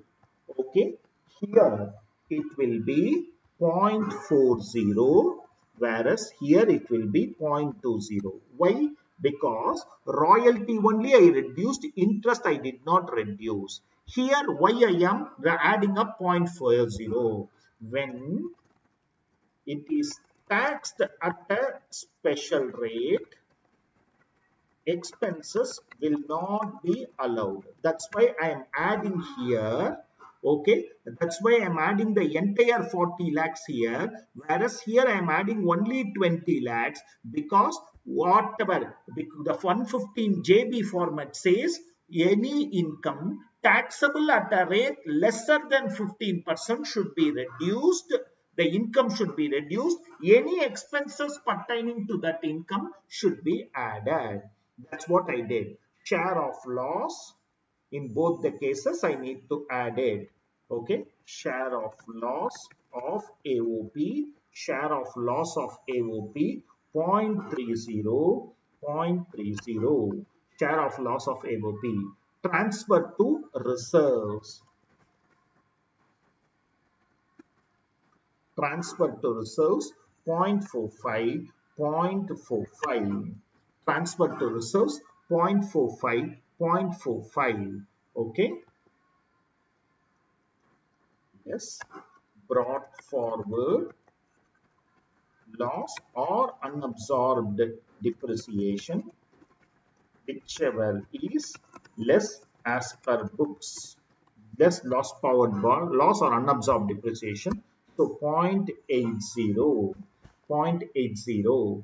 Okay. Under our normal provision, okay, less brought forward loss. Okay. Brought forward unabsorbed depreciation of 0.40.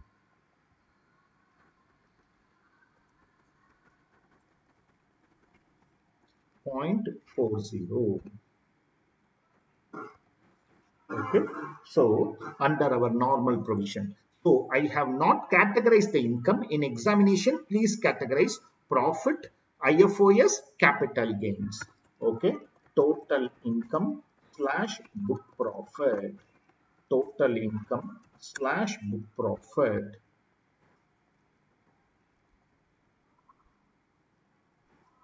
Okay. 4.25 and 2.9. 4.25 and 2.9. Please see how I work out the tax.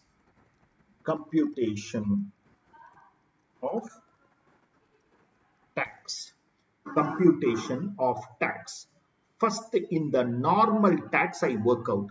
First, the normal tax I work out. Okay. On royalty income. On royalty income, royalty income for the foreign company. Again, tomorrow I will work this out. I will day after tomorrow when I do the non-resident taxation, I will recollect this 75 lakhs.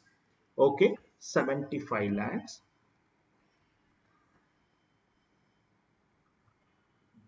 Okay, this is taxable.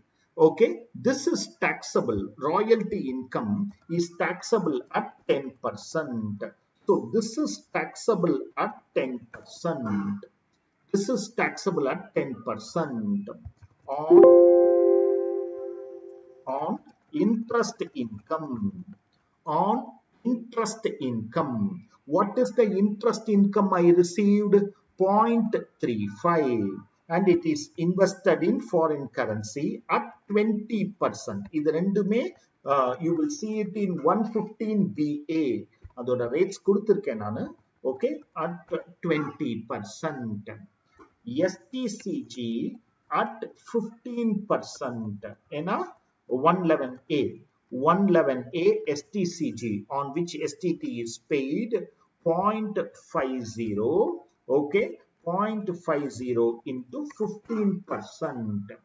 Okay, 0.50 into 15%. Okay, other income. How do I find it? 4.25 minus all these special rates. Okay, at 40%. Okay, at 40%. Okay, at into 40%. Okay, into 40%. So total income is 4 crore 25 lakhs. Total base tax. Total base tax. Okay, 1.28. ஆனா இங்க பாத்தீங்கன்னா ரொம்ப கம்மியா இருக்கும். Okay, book profit into 15%. Okay, 0.44. So never worry about book profit. You worked out the book profit, but the tax is so low in book profit. Only normal tax is payable. 0.44 தான் வருது. Okay, and surcharge at the rate of 2%. For a foreign company, okay, the rate is not 7 and 12. Okay, the rate is 2 and 5 because 40 lakhs, the base rate is 40% into, okay, into 2%. And HEC at the rate of 4%. And HEC at the rate of 4%. Total tax payable.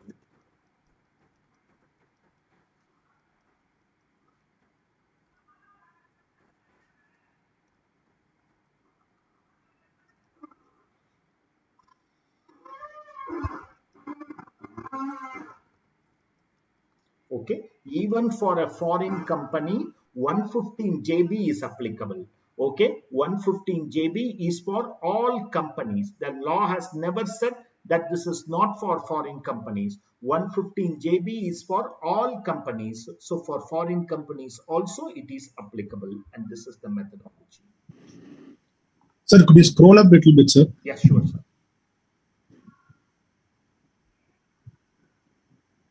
Sir, I have a query. Yeah. So here you have not included interest income under MAT, but below you have taxed at 20%. Once more.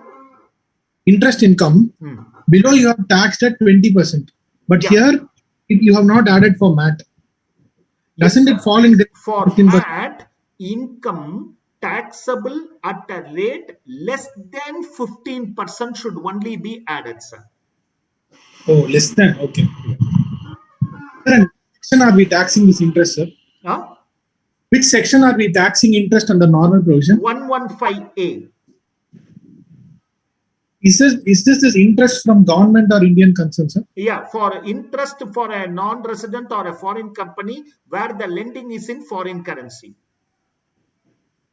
Right, sir.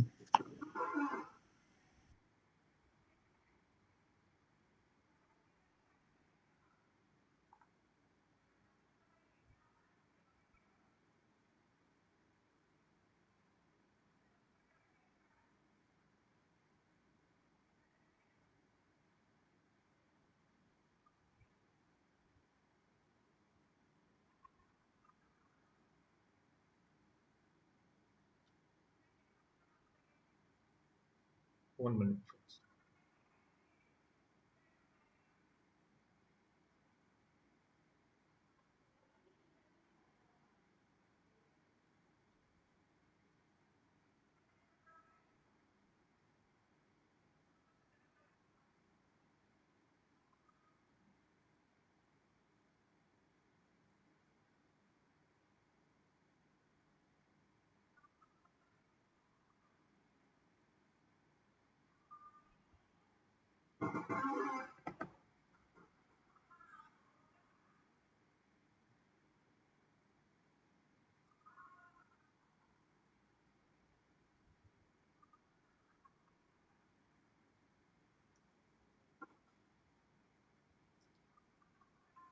Okay, okay.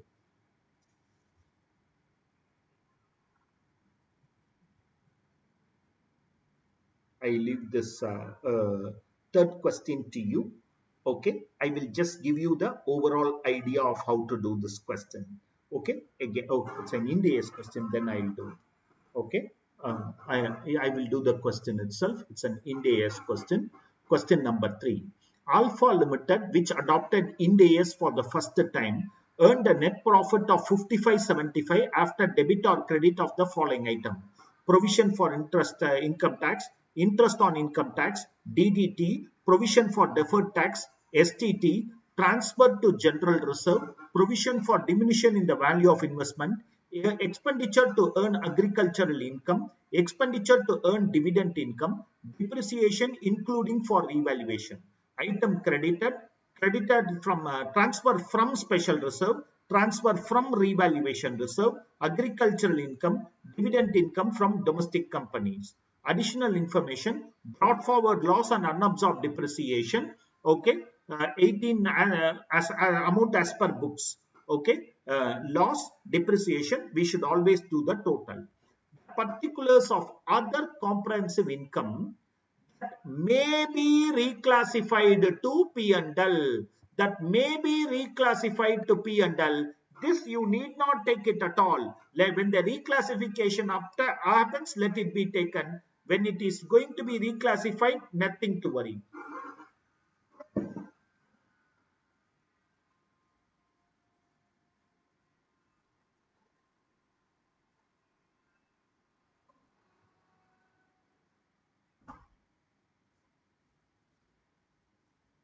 When the reclassification applies, you can take it.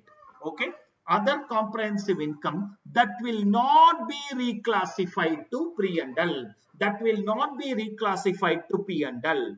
Revaluation you should not consider. Deferred gain on cash flow hedges, deferred cost of hedging, share of OCA of associates, remeasurement of post-employment benefit, income tax relating to the items that will not be reclassified. The transition reserve on the convergence date stood at 12.5 credit balance, including capital reserve of 2.5. You are required to examine the applicability of 115 JB of the Income Tax Act and compute the book profit and the tax credit if any to be carried forward, assuming that the total income computed as per normal provision is 25 lakhs and the company is so only we are going to work out 115 JB, okay, along with Ind AS.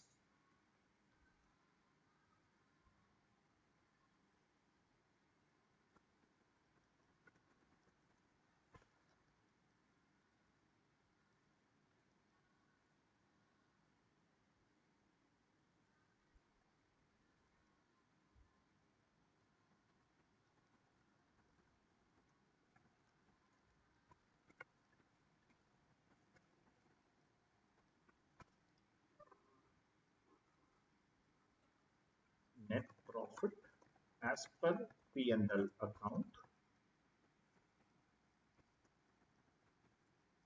Net profit as per P&L account 55 lakh 75,000. Okay. Provision for income tax 11 lakh 75,000.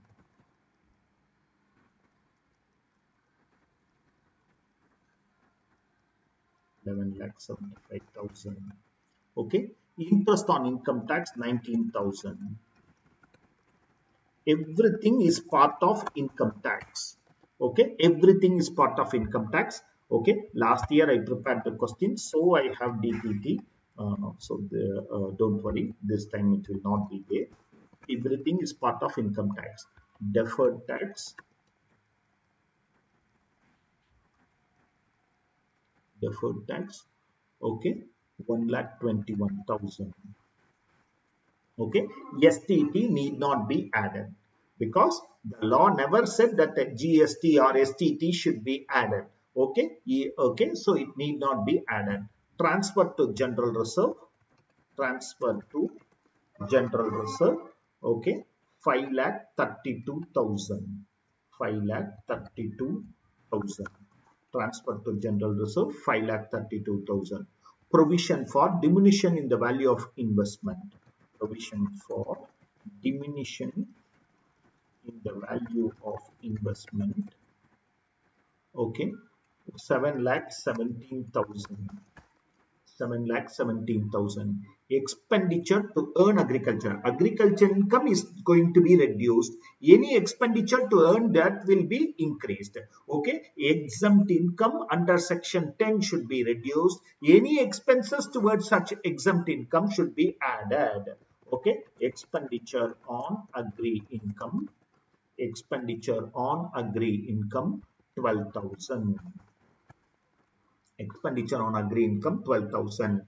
Expenditure to earn dividend income. Okay, now there is nothing to disallow dividend this year. Okay, I know it's a last year question, but don't worry. Now you don't disallow this year. It will be allowed in the 57 law normal provision. As far as 115 JB is concerned, it's a format. Okay, depreciation, the revaluation portion. Otherwise, you can add fully and reduce the other than revaluation. Here I am taking 84,000. 84,000. Okay. Items credited. Transfer from special reserve. Transfer from special reserve.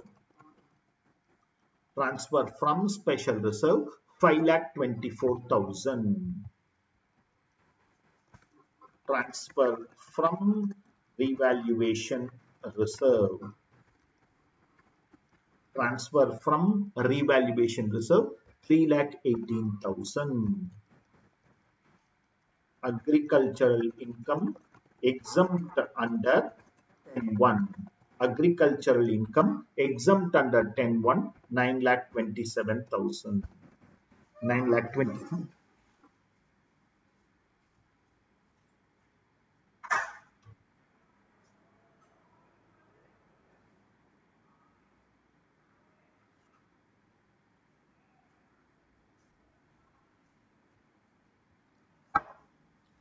Agricultural income exempt under 10(1), 9,27,000. Dividend income, let us tax it. Okay. Brought forward loss or unabsorbed depreciation, whichever is less as per books.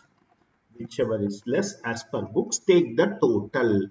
Okay, take the total 90, 120, 70, 40, 110. So 1,10,000. 1,10,000. This is okay. This is known as, there is nowhere that they have said that the company is pending application, etc. and all. So this is known as book profit under section 115 JB subsection 1.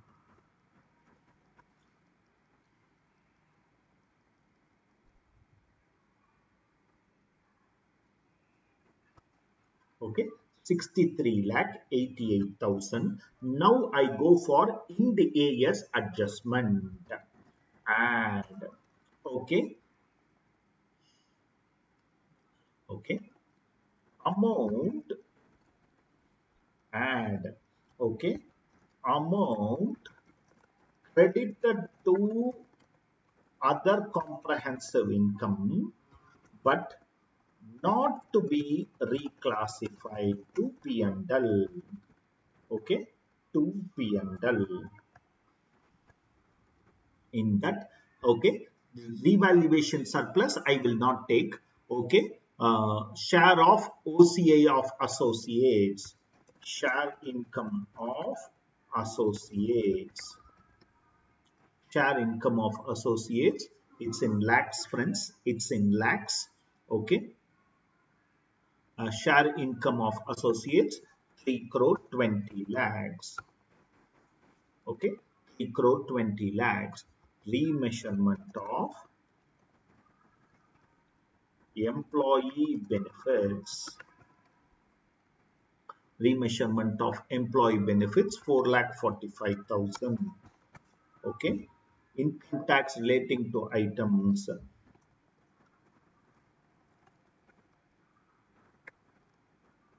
Income tax relating to items 7,50,000. Okay, less.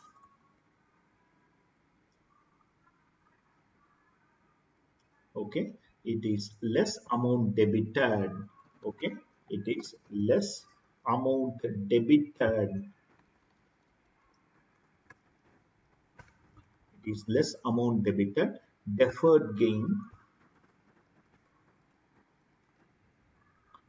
on cash flow. Okay, 7,25,000. Okay, deferred cost of hedging.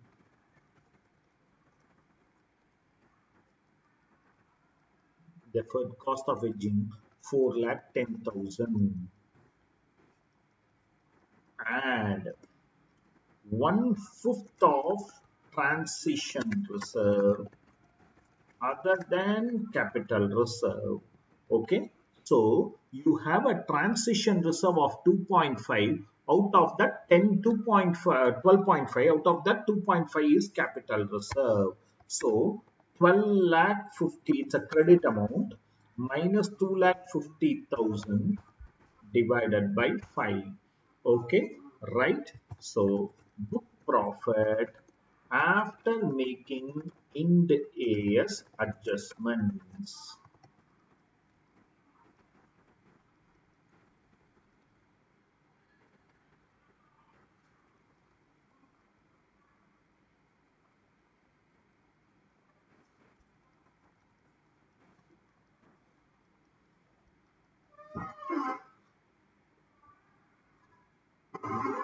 After making Ind AS adjustment, this is the book profit. Computation of tax. Computation of tax. Okay. Tax at the rate of 15% on book profit. So what comes is into 15% and HEC at 4%. Total AMT, okay, total MAT, total MAT.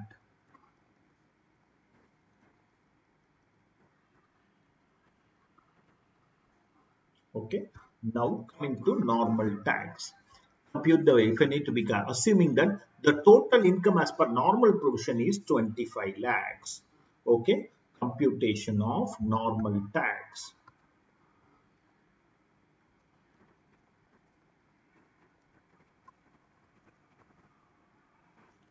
Total income 25 lakhs. Okay, tax at the rate of 25% and HEC at the rate of 4%.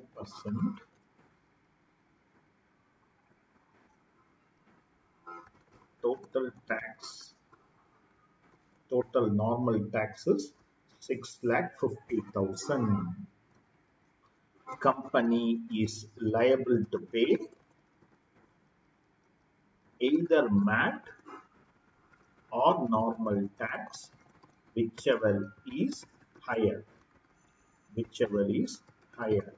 So it will pay 10,87,008. Okay, difference between MAT and normal tax can be carried forward as MAT credit and adjusted against normal tax payable. Okay, so maximum is 15 years. This minus 6,15,000.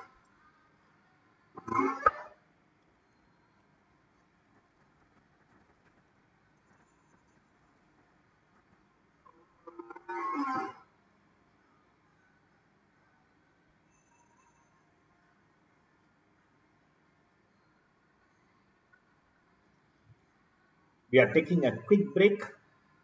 Time is 8:12. We are back at 8:30. We are back at 8:30. A small doubt, sir. Yeah, go ahead.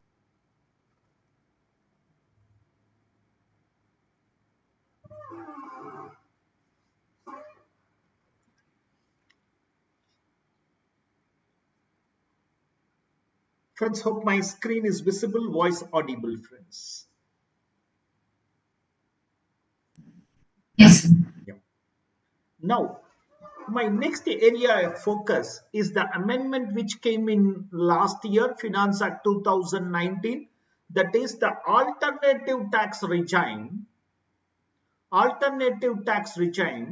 for companies. Alternative tax regime for companies. Okay, for individuals, we saw it in the amendment lectures. For cooperative societies, we saw it in the amendment lectures. This is for companies.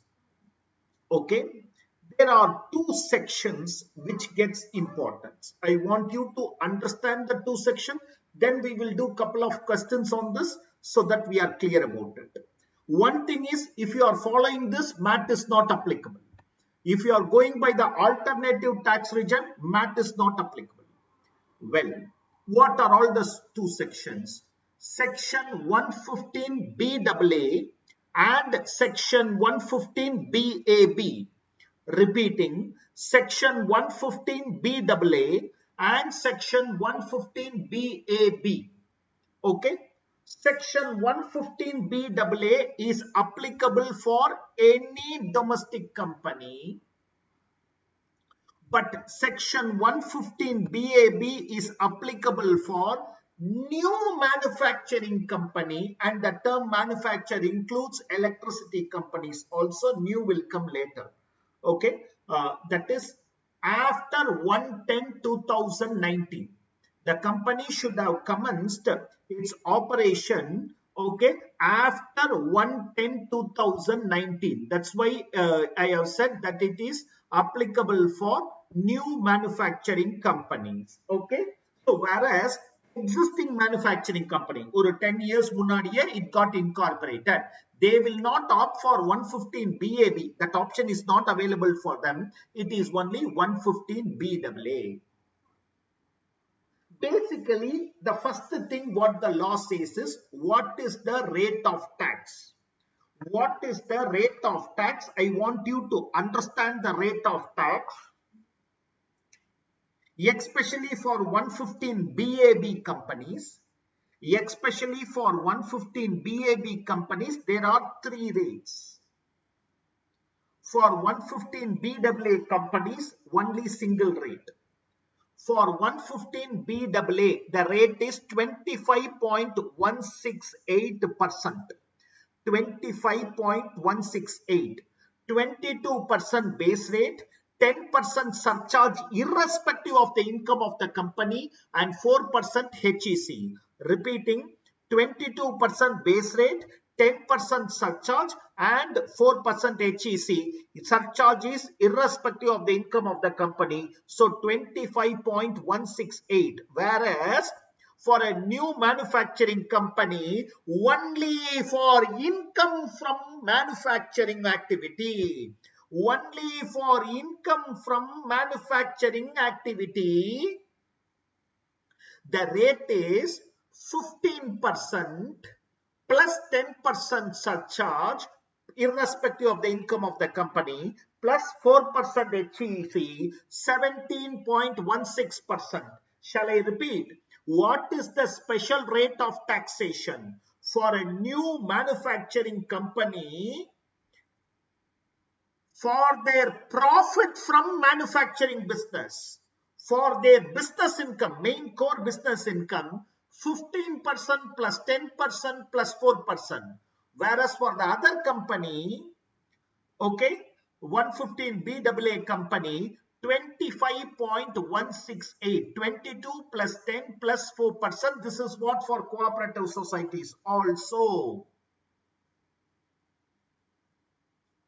For a new manufacturing company, for the manufacturing business income, 17.16%. Any other income like interest, dividend, or any other income, house property income, any other income which they have is taxable in this 25.168%. Income other than business income, but it is not untaxed under special rate. It is not STCG on which STT is paid, LTCG on which STT is paid, or normal LTCG. Income other than business income, but not special rate of taxation, the rate becomes 25.168.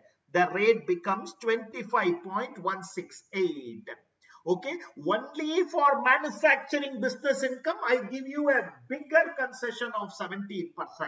Any other income, you are like other company, only 25.168. However, for STCG on which STT is paid, 15%. LTCG on which STT paid, first 1 lakh nil, more than that 10%. For a normal LTCG, 20%. income which are having special rates of taxation, rates specified in that section plus 10% surcharge plus 4% HEC. This 115 BAB companies will fall under domestic transfer pricing regulation. Transaction with the relatives, or for easy understanding 40A2 companies, transaction with relatives should be at arm's length price. Transactions with the relatives should be arm's length price. Where it is not at arm's length price and AO increases the income, okay, AO increases the income, the rate of tax for that income, that increased income, becomes 30%.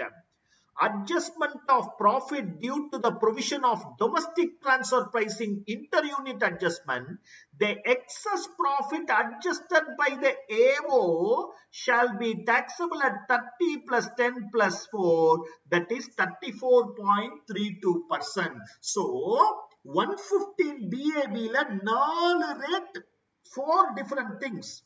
For manufacturing business income 17.16. Any other income other than manufacturing business income which is not taxable at special rate 25.168. Okay, for special rates, such rates plus 10% surcharge irrespective of the income of the company plus 4% HEC, where adjustment is made by assessing officer to the income by applying the provisions of domestic transfer pricing on the increased income. The rate is 30% plus 10% irrespective of your income. Okay, right? Fine. What do you call it as new business? We know this. We have been seeing this in 35 AD, 80I, 10 AA. Okay, various other sections. We know what is new business. New business means 2 conditions. It should not be formed by splitting up of an existing company, and at least the new plant and machinery should be used. However, 20% of the total block can be old. 20% of the total block can be old. Remember, second-hand imported machinery is considered as new. Second-hand imported machinery is considered as new. Okay, then we are clear about new machinery, new business. What is that they will forego? What are all the things they will forego? Shall we? Okay, நம்ம வந்து PGBP எடுத்துக்கலாம். Additional depreciation 33 AD, deposit based deduction, specified business, scientific research expenditure, okay, skill development expenditure, agricultural extension program, okay, agricultural extension program, okay, these things they cannot claim. These things they cannot claim. Shall I repeat once more? Okay, the following are the expenditures and deductions they cannot claim. Section 10 AA they cannot claim. Additional depreciation they cannot claim. Investment allowance is not there this year. Deposit based deduction, specified deduction, weighted deduction for scientific research, agricultural extension program, skill development, assessee cannot claim deduction under 80C to 80U except 80JJAA and 80M. These 2 things can be claimed, otherwise other things cannot be claimed. If there is any brought forward loss due to this, general brought forward loss you can still claim. But if there is any brought forward loss due to this, that also you cannot be claimed. Brought forward unabsorbed depreciation due to additional depreciation cannot be claimed. Okay, anyhow, this is a new business, don't worry. MAT credit cannot be claimed. So, இதெல்லாம் claim பண்ணதுக்கு அப்புறம் you can opt for this. If you are already having it, you can claim all these things and opt for it. Inter-unit transfer. This is what I said. Domestic transfer pricing should be at fair market value. transaction with the relatives which are covered under DTP regulation should also be at FMV. Where it is not at FMV, AO will make the adjustment. Where AO makes the adjustment, it is 30%. Excising of the option before filing the first return for manufacturing companies. It's a new company. First year you decide whether you want it, you want to go by new system or to continue with the traditional. Whereas for the existing company, any year you want, you can. What you will do, ideally you will set off all these things and then opt for it. Okay, but remember, once option is excised, it cannot be reversed. Once option is excised, it cannot be reversed. There are two notes which are for exclusively 115BAA and losses apatti. Total income should be computed without setting off of losses or depreciation, where such loss or depreciation is attributable to expenditure, deduction, allowance, exemption, which cannot be claimed. Okay, and there is one thing for which the clarity is given by the law, where depreciation allowance in respect of a block of asset from an earlier year is attributable to additional depreciation. Depreciation is due to additional depreciation which has not been fully absorbed and which is not allowed to be set off now due to excise of option under 115BAA. Then whatever you have not availed, add it. In other words, okay, the WDV will be increased by the unabsorbed depreciation, not allowed to be set off. Why unabsorbed depreciation not allowed to be set off? Because unabsorbed depreciation is due to additional depreciation. So they said the opening WDV of the block can be added. The opening WDV of the block can be added. 115BAA is for all existing companies. BAB is for the new manufacturing companies. Okay. Question number 4. A newly established manufacturing company which commences operation from 1st November 2020 provides you the following details and seek your opinion on taxation following all specification. Advise comprehensively for the benefit. Net profit before claiming the expenditure. Before claiming the following expenditure. Contribution to National Lab for promotion of research. In-house skill expenditure not in the nature of land and building. Plant and machinery purchased in November used for the purpose of manufacturing. Deduction eligibility under section 80IA for as it is a qualifying unit. Apart from the above information, the company is also owning a house property which is let out from 1st November on a monthly rent of 120. The above income is not credited to P&L and hence not included in the profit above. Interest earned on surplus fund invested, which is not included in the profit above, is 3,11,000. We will work out according to the normal system how their taxation is. It's a new company, 25% da eppadiyo. According to the other system, that is the optional tax regime, how the tax is going to be. Okay, what's the number?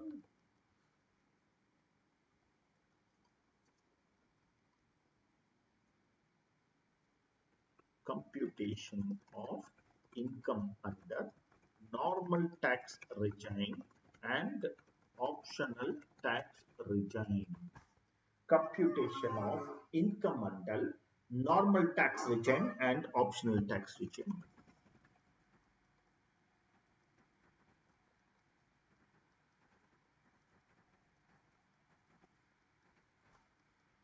Okay. First, house property. First, house property. Rent for 5 months because it is only from November. 1,20,000 into 5, 6 lakhs. 30% standard deduction. 30% standard deduction into 30%. So it will be 6 lakhs minus 1,80,000. In both the cases, it is 4,20,000. Never have I said standard deduction law not allowed no sollala, so no problem. 2. Okay. PGBP, profit before claiming profit before before the following expenditure. Okay, profit before claiming the following expenditure: 1 crore 80 lakhs. Okay, 1 crore 80 lakhs less allowable expenditure. Less allowable expenditure. Okay, contribution to national lab. Okay, here it is allowed that 20 lakhs is allowed, whereas in the case of optional tax regime, not allowed. In the case of optional tax regime, not allowed. In-house skill expenditure. In-house skill expenditure, I want you to understand, here it is allowed 9 lakhs. Here also it is allowed. Only the weighted deduction part not allowed. Only the weighted. Till last year there was something known as weighted deduction, 150%. That weighted deduction is not allowed. Otherwise it is not an asset. If it is an asset, it is different. Otherwise, it is a revenue expenditure, it is allowed. In the last year, 150% was allowed for this. This year, 100% only under the normal regime itself. So, no problem, it will be allowed. Okay. Then, normal depreciation on plant and machinery at 7.5%. Why? Because it is only from November. 1 crore 19 lakhs, 1 crore 19 lakhs into 7.5%. Okay, here also it is allowed. Additional depreciation on plant and machinery at 10% only under the normal system. Okay, remaining 10% can be claimed next year. That is different. Okay, that is different. So, taxable business income, this minus, I've already put this. So, taxable business income.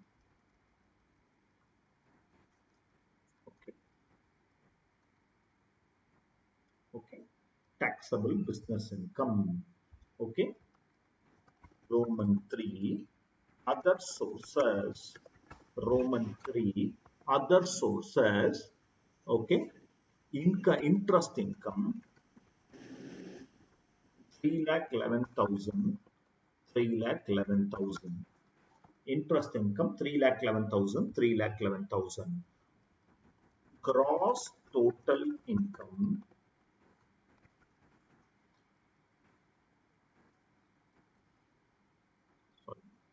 Gross total income, house property income plus business income plus our other sources income. Gross total income. Okay, similarly here also gross total income, house property income plus business income plus other sources income. Yeah, I did a mistake, sorry.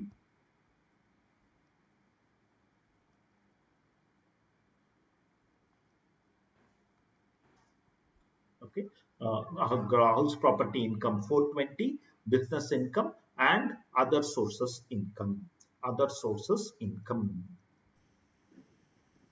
Sir, could you just explain the in-house skill expenditure for optional tax? In-house skill expenditure, if I look at the provision, okay, என்ன சொல்றாங்க அப்படின்னு பாத்தீங்கன்னா only the weighted deduction, okay, on weighted deduction on scientific research, agricultural exemption and skill development are not allowed. Weighted. Till last year, the terminology weighted had a well 150%. If you look at the amendment lecture, we have said 150%. Now it is only 100%. Okay. And it is not available for land and building also. So only the weighted portion is not allowed.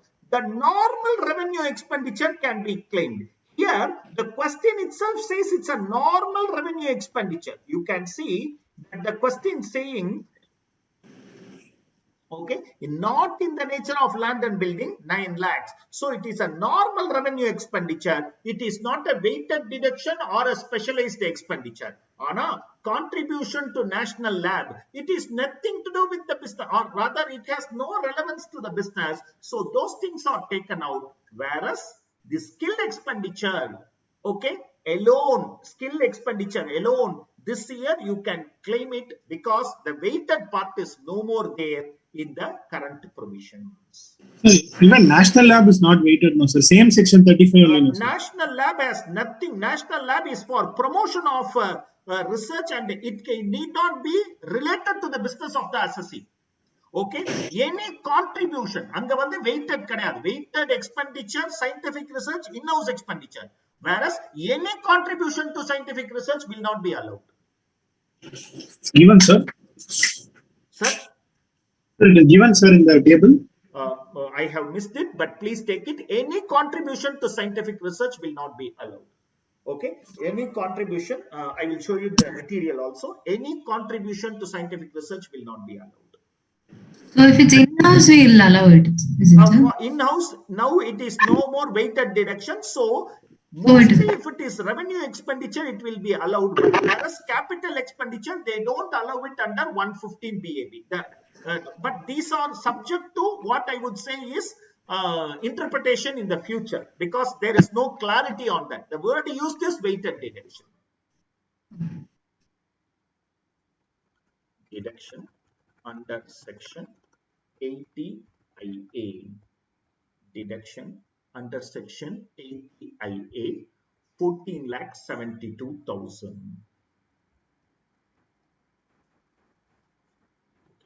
Total income.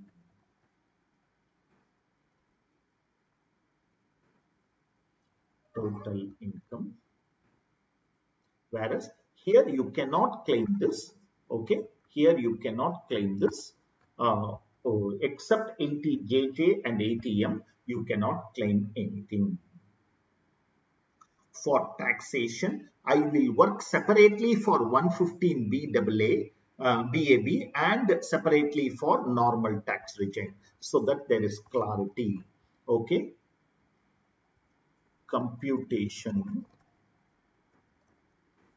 of normal tax. Computation of normal tax. Tax at the rate of 25% on total income. Tax at the rate of 25% on total income, and surcharge at the rate of 7%. Income is exceeding 1 crore, so surcharge at the rate of 7%.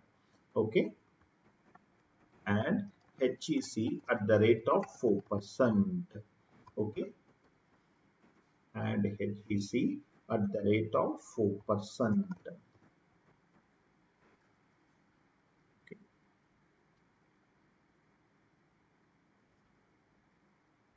Okay, total normal tax.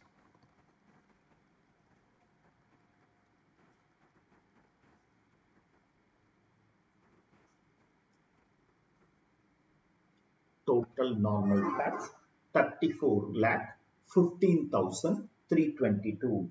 34,15,322. Okay, now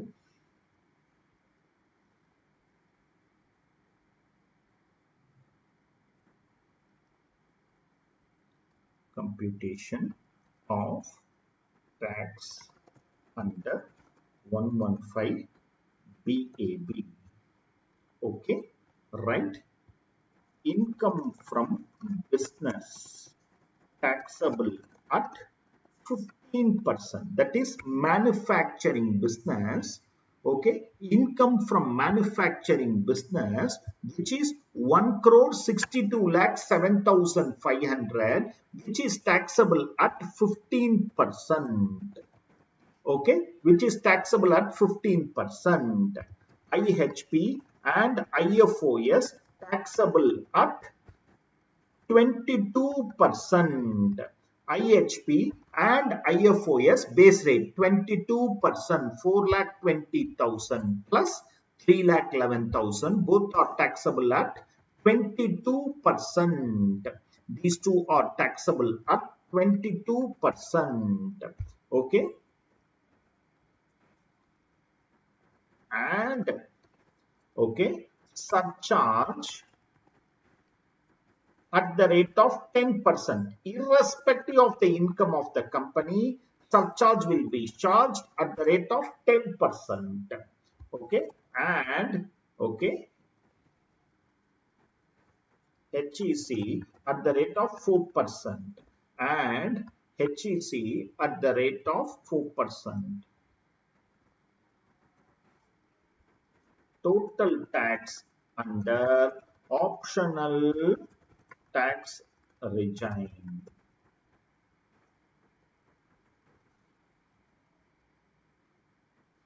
Total tax under optional tax regime. Okay, 29, 65, 1 So okay, you cannot just write that, that I prefer this. Okay, but once you have preferred this, no more you can. Next year probably you might make a big investment, you can have additional depreciation, 80 IA deduction might go on for longer, but considering the situation, probably this is a better system.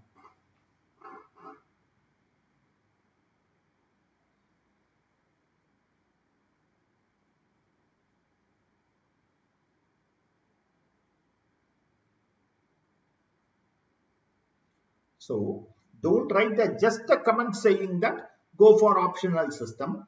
The company can prefer optional system. However, in the future, they cannot claim any additional benefits. Okay. And the mari you have to close the answer. Okay. So that the examiner is clear that you are understanding from the top, not just the tax, but also the future aspects. Question number 5. Sir? Yeah. Just check the study material. They are not allowing for this in-house also, sir. Any reason for that, sir? I don't think they have used the word weighted, right? No, sir. They have told 35(1) subsection 2, 2A, 3, 35, 2A, 2AB, nothing is allowed. Yeah, those are all contributions, right? And even 35, 2AB is deduction of in-house scientific research expense. That is 150% for manufacturing companies, which was there till last year. Yes, sir, but they don't mention the word weighted. Yeah, because they have mentioned the section number, they don't mention the word weighted. Okay. So we need not take. No, the section number they have mentioned. When you go to that section number, you will understand it is weighted. Okay. But anyhow, I'll clarify it to you once more. Okay, I will clarify it to you once more. I believe revenue expenditure can be claimed. Otherwise, the difference will be that 9 lakhs. I accept with you that the difference can be this 9 lakhs. But anyhow, I'll clarify it to you once. I will check on it and come back to you. Not just the material, I'll check on it and come back to you. But I know weighted deductions cannot be claimed. That is the exact words that the finance minister was using. But revenue expenditure should be claimed is my interpretation also.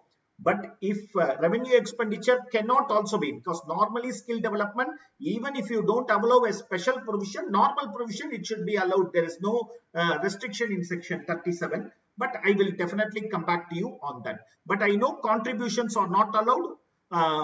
Scientific research capital expenditures are not allowed. That part of it I am also very clear. Okay, but revenue expenditure, whether it can be disallowed, is only the question. I will come back to you. Question number 5.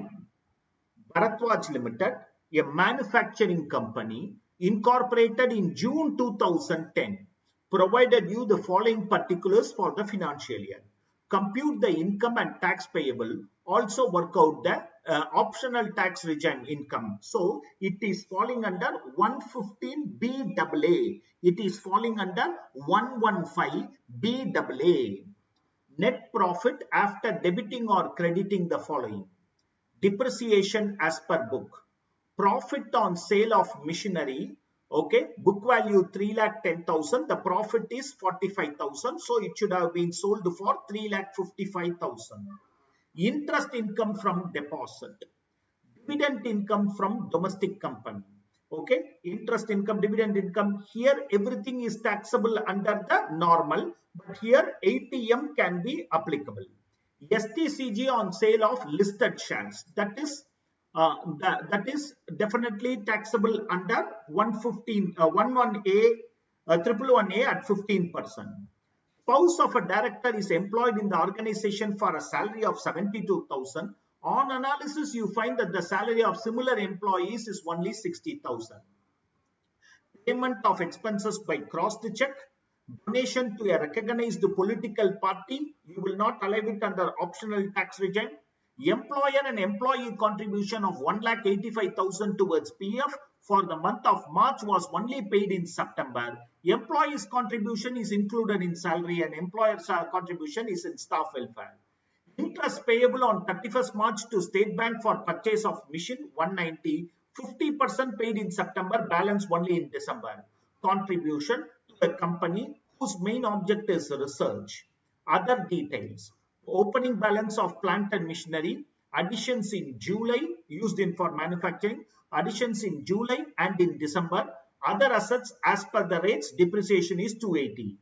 Brought forward losses, business loss, unabsorbed depreciation only due to additional depreciation of the last year and unabsorbed scientific research contribution 50,000. Okay, let us okay, I hope the question is there. Yeah, let us work out both the like how we have worked out now, but before that we need to work out the depreciation. Remember, there is an asset sales for 3,55,000. There is an asset sales, plant and machinery sales for 3,55,000. That is given somewhere else, not in the depreciation schedule. Okay.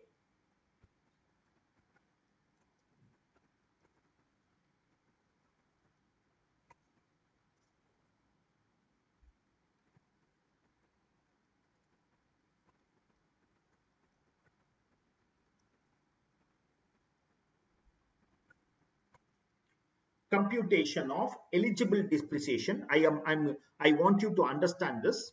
Okay, I don't know whether they'll go so intricate, but I'm just normal regime 115BAA. Okay, for plant and machinery only I'm working. For other assets they have given. For plant and machinery only I'm working. Okay, opening WDV. Opening WDV, my dear friends, 52,10,000, 52,10,000. Whereas here, okay, opening WDV under 115BAA should be increased with the unabsorbed depreciation which the assessee will not be able to claim.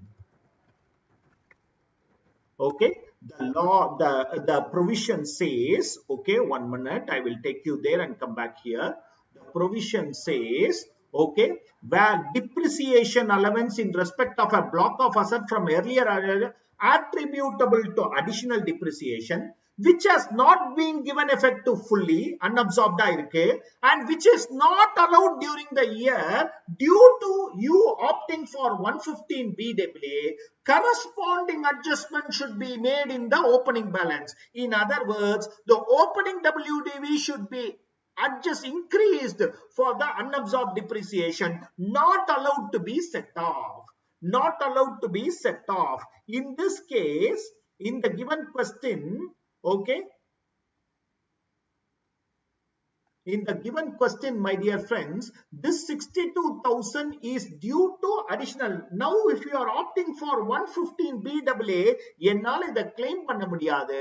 So, I need to add my opening WDV by 62,000. I need to add by opening WDV by 62,000 because I cannot claim. I am not sure whether such intricate question will be asked, but it can be asked in your MCQ. It can be asked in your MCQ. Add, put to use for more than 180 days. Put to use for more than 180 days, 17 lakh 10,000. Okay. To use for less than 180 days, 8,40,000.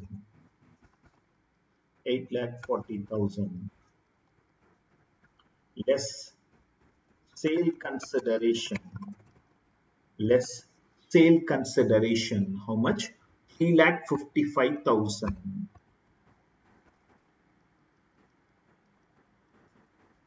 Okay. Balance available for depreciation.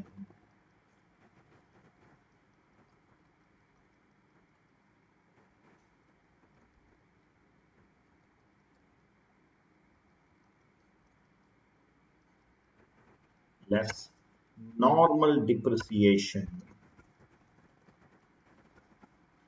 Normal depreciation, my dear friends. Okay, 8,40,000 into 7.5%. 8,40,000 into 7.5% plus 74,05,000 plus 74,05,000 minus 8,40,000. Okay, into 15%. Okay, calculator போட்டு பாருங்க கரெக்ட்டா தான் இருக்கணும். Okay, 8,40,000 into 7.5% plus the balance into 15%. Okay, this is the normal depreciation, which in both the cases you can claim, whereas additional depreciation only in this case you can claim 17,10,000 into 20%. Okay, plus 8,40,000 into 10%. Okay, additional depreciation only in this case you can claim 4,26,000. Okay, I'm not writing the closing WDV and all, that is not important for us. Total depreciation in exam you please write those things. Okay, here it can be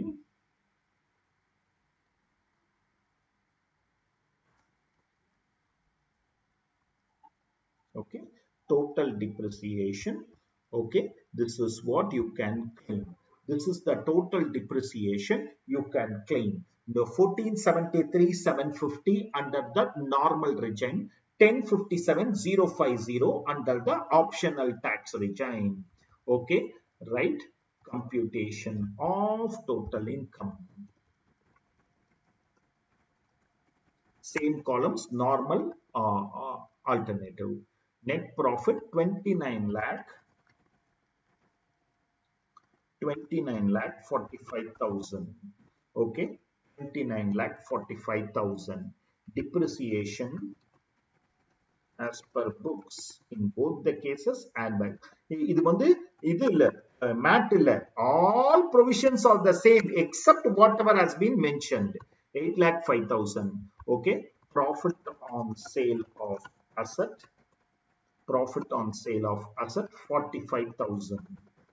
Okay, this is not mat, this is the same. Computation does not change, only certain expenditures where you cannot claim in the other things, otherwise the same. Okay, interest income, dividend income, I think dividend distributor enga kuttundena.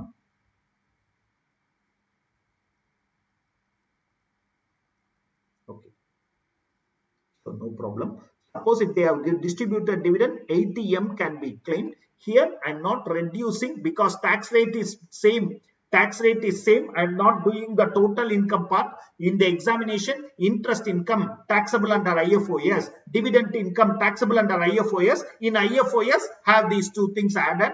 Okay, same in both the cases. 115 BA again tax rate 25.168. STCGU, you will reduce it and add it up. Okay, so I am not going into it. Okay, 40A subsection 2 disallowance. 40A subsection 2 disallowance. Okay, 12,000 into 12. 40A subsection 2 disallowance, 12,000 into 12. Okay, payment by cross the check. Okay, only account pay check is allowed. Okay, payment by cross the check 2,75,000. Okay, payment to recognized political party. Payment to recognized political party in the normal tax region, we will be able to claim it. Okay, 80 GGB, but not in other. Okay, employee contribution deposited late. Okay, or beyond due date under PF law. Okay, Gujarat Road Transport Corporation. Okay, employees contribution no problem. 1,85,000 each done adu 1 lakh employer of 1,85,000. Okay, each done adu. Okay, I have not typed it bone question, so each done adu. Okay, right, interest disallowed under 43B as it is not paid within due date. Okay, how much is that? 1,90,000 into 50%. 1,90,000 into 50%. Okay, disallowed 1,90,000 to 50%. Okay, contribution to scientific research. In the first case, you will claim 1 lakh. In the next case, you cannot claim. Okay, in the next case, you cannot claim. Okay, contribution to no, sorry, you will add here the first step because it is after debiting the following. So contribution, it has been reduced. So in this case, you can claim, whereas here you will add it up.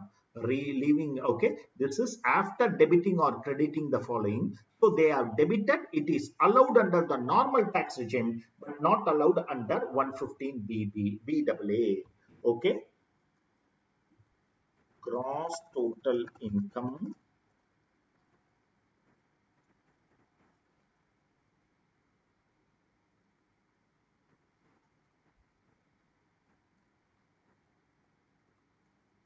Gross total income 46 lakh 4,000, 47 lakh 4,000.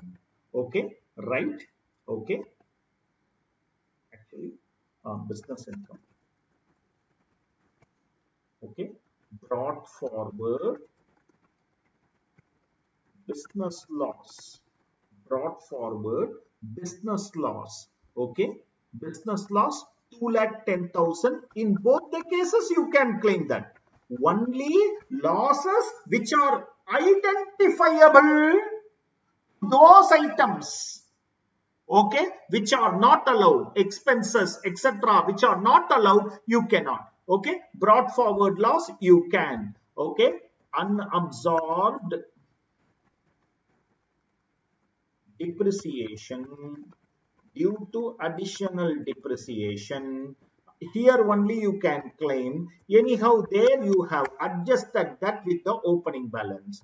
Unabsorbed scientific research expenditure, here only you can claim. On the other place you cannot claim because it is loss pertaining to an item or expenditure which is not allowed under 115 BAT.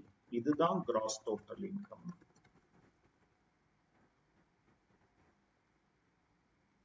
After setting of loss only, we will get gross total income. Okay, gross total income. Then deduction under section 80 GGB. deduction under section 80 GGB, the donation to a recognized political party, 2 lakhs. But whereas under optional tax regime, no deduction can be claimed under 80C to 80U except 80 JJAA and 80M. Okay, total income.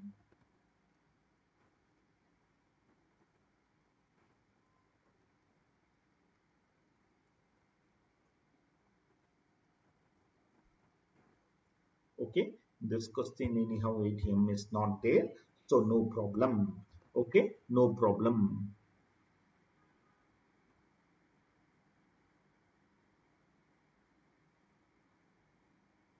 Okay, interest income is normal rate, dividend is normal rate, STCG is the special rate. Okay, computation of tax.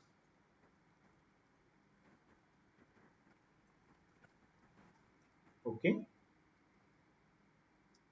Okay, I assure you in examination they'll give you turnover. Nanda inga kudukala. Okay, tax at the rate of 25% on normal income other than STCG on which STT is paid. So 40 lakh 82,000 minus STCG on which STT is paid is 3 lakhs minus, okay, 40 lakh 82,000 minus 3 lakhs into 25%. Okay, tax at the rate of 22% on 115 BAA other than STCG on which STT is paid. Okay, even for the dividend income and other thing, it is 22% only. Only for manufacturing company, you have 4 rates. Here, no problem like that. Okay, 44 lakh 94,000 minus 3 lakhs into 22%. Okay, tax at the rate of 15% on STCG on which STT is paid. Okay, so 3 lakhs into 15%.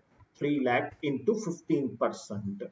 So what is the tax component coming to? That is the base tax. Okay, 990. Here it is 967. And surcharge at the rate of 10%. Okay, on the first one it is not there. Okay, then and HEC at the rate of 4%. And HEC at the rate of 4%, whereas here it will be on the these two into 4%. Total tax payable.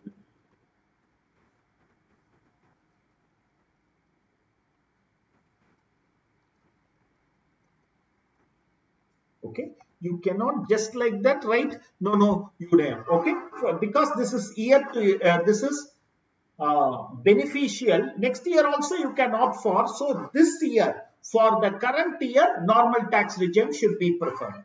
Okay, because once you go for optional tax regime, you are losing lot of benefits like unabsorbed depreciation due to additional depreciation, unabsorbed scientific research. இதெல்லாம் set off பண்ணுது. இப்போ for example MAT credit இருந்ததுன்னா those things set it off. After that go for optional tax regime. Till that time you use normal tax regime. That is the conclusion you should write. That is the conclusion you should write.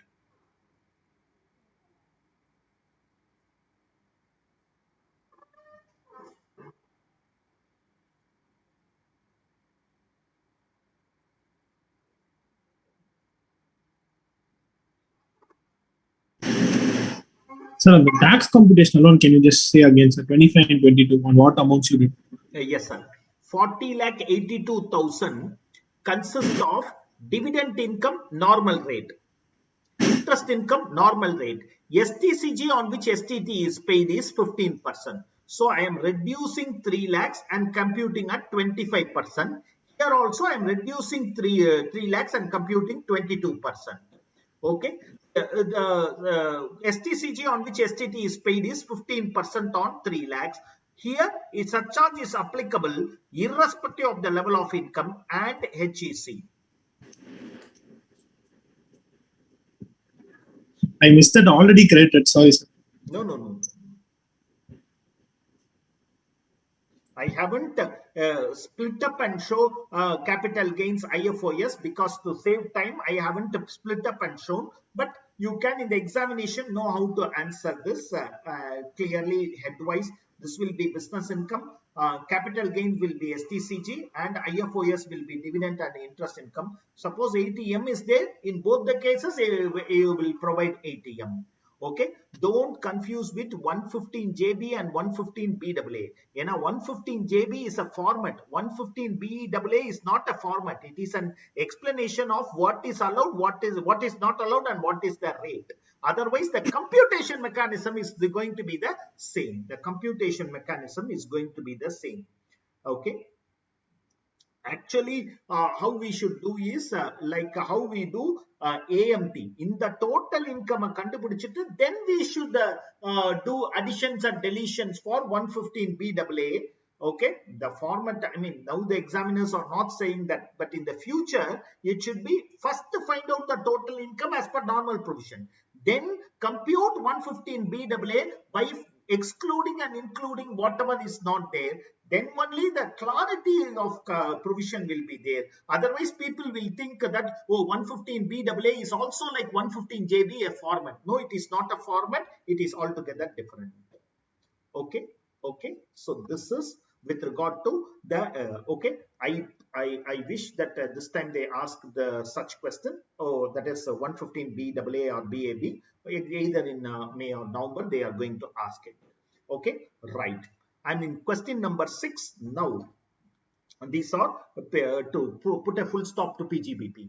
Chennab Limited, engaged in the business of manufacturing, shows a net profit of 200 lakhs for the year after debiting and crediting all the following items. Okay, I am going to work out later. Now I will just tell the provision so that I am saving time to go to the other type of questions. 3 of these lengthy questions, which these are examination questions. So you will get an idea of, because all these provisions you know, but to get an idea, I will tell you how the adjustment is. I will work out and tomorrow afternoon I will work out and post it in the Excel also. But as of now, I am not working out in the classroom so that we are able to save time because we have done enough of PGBP. You can. Depreciation provided on straight line basis, add back. 6 lakh salary to research assistant and 4 lakh spent on purchase of. This is last year question, business of manufacturing. Anga weighted deduction irundhathu. Idhu 6 plus 4, 10 lakhs into 1. Now it is only 10 lakhs. No adjustment needs to be made.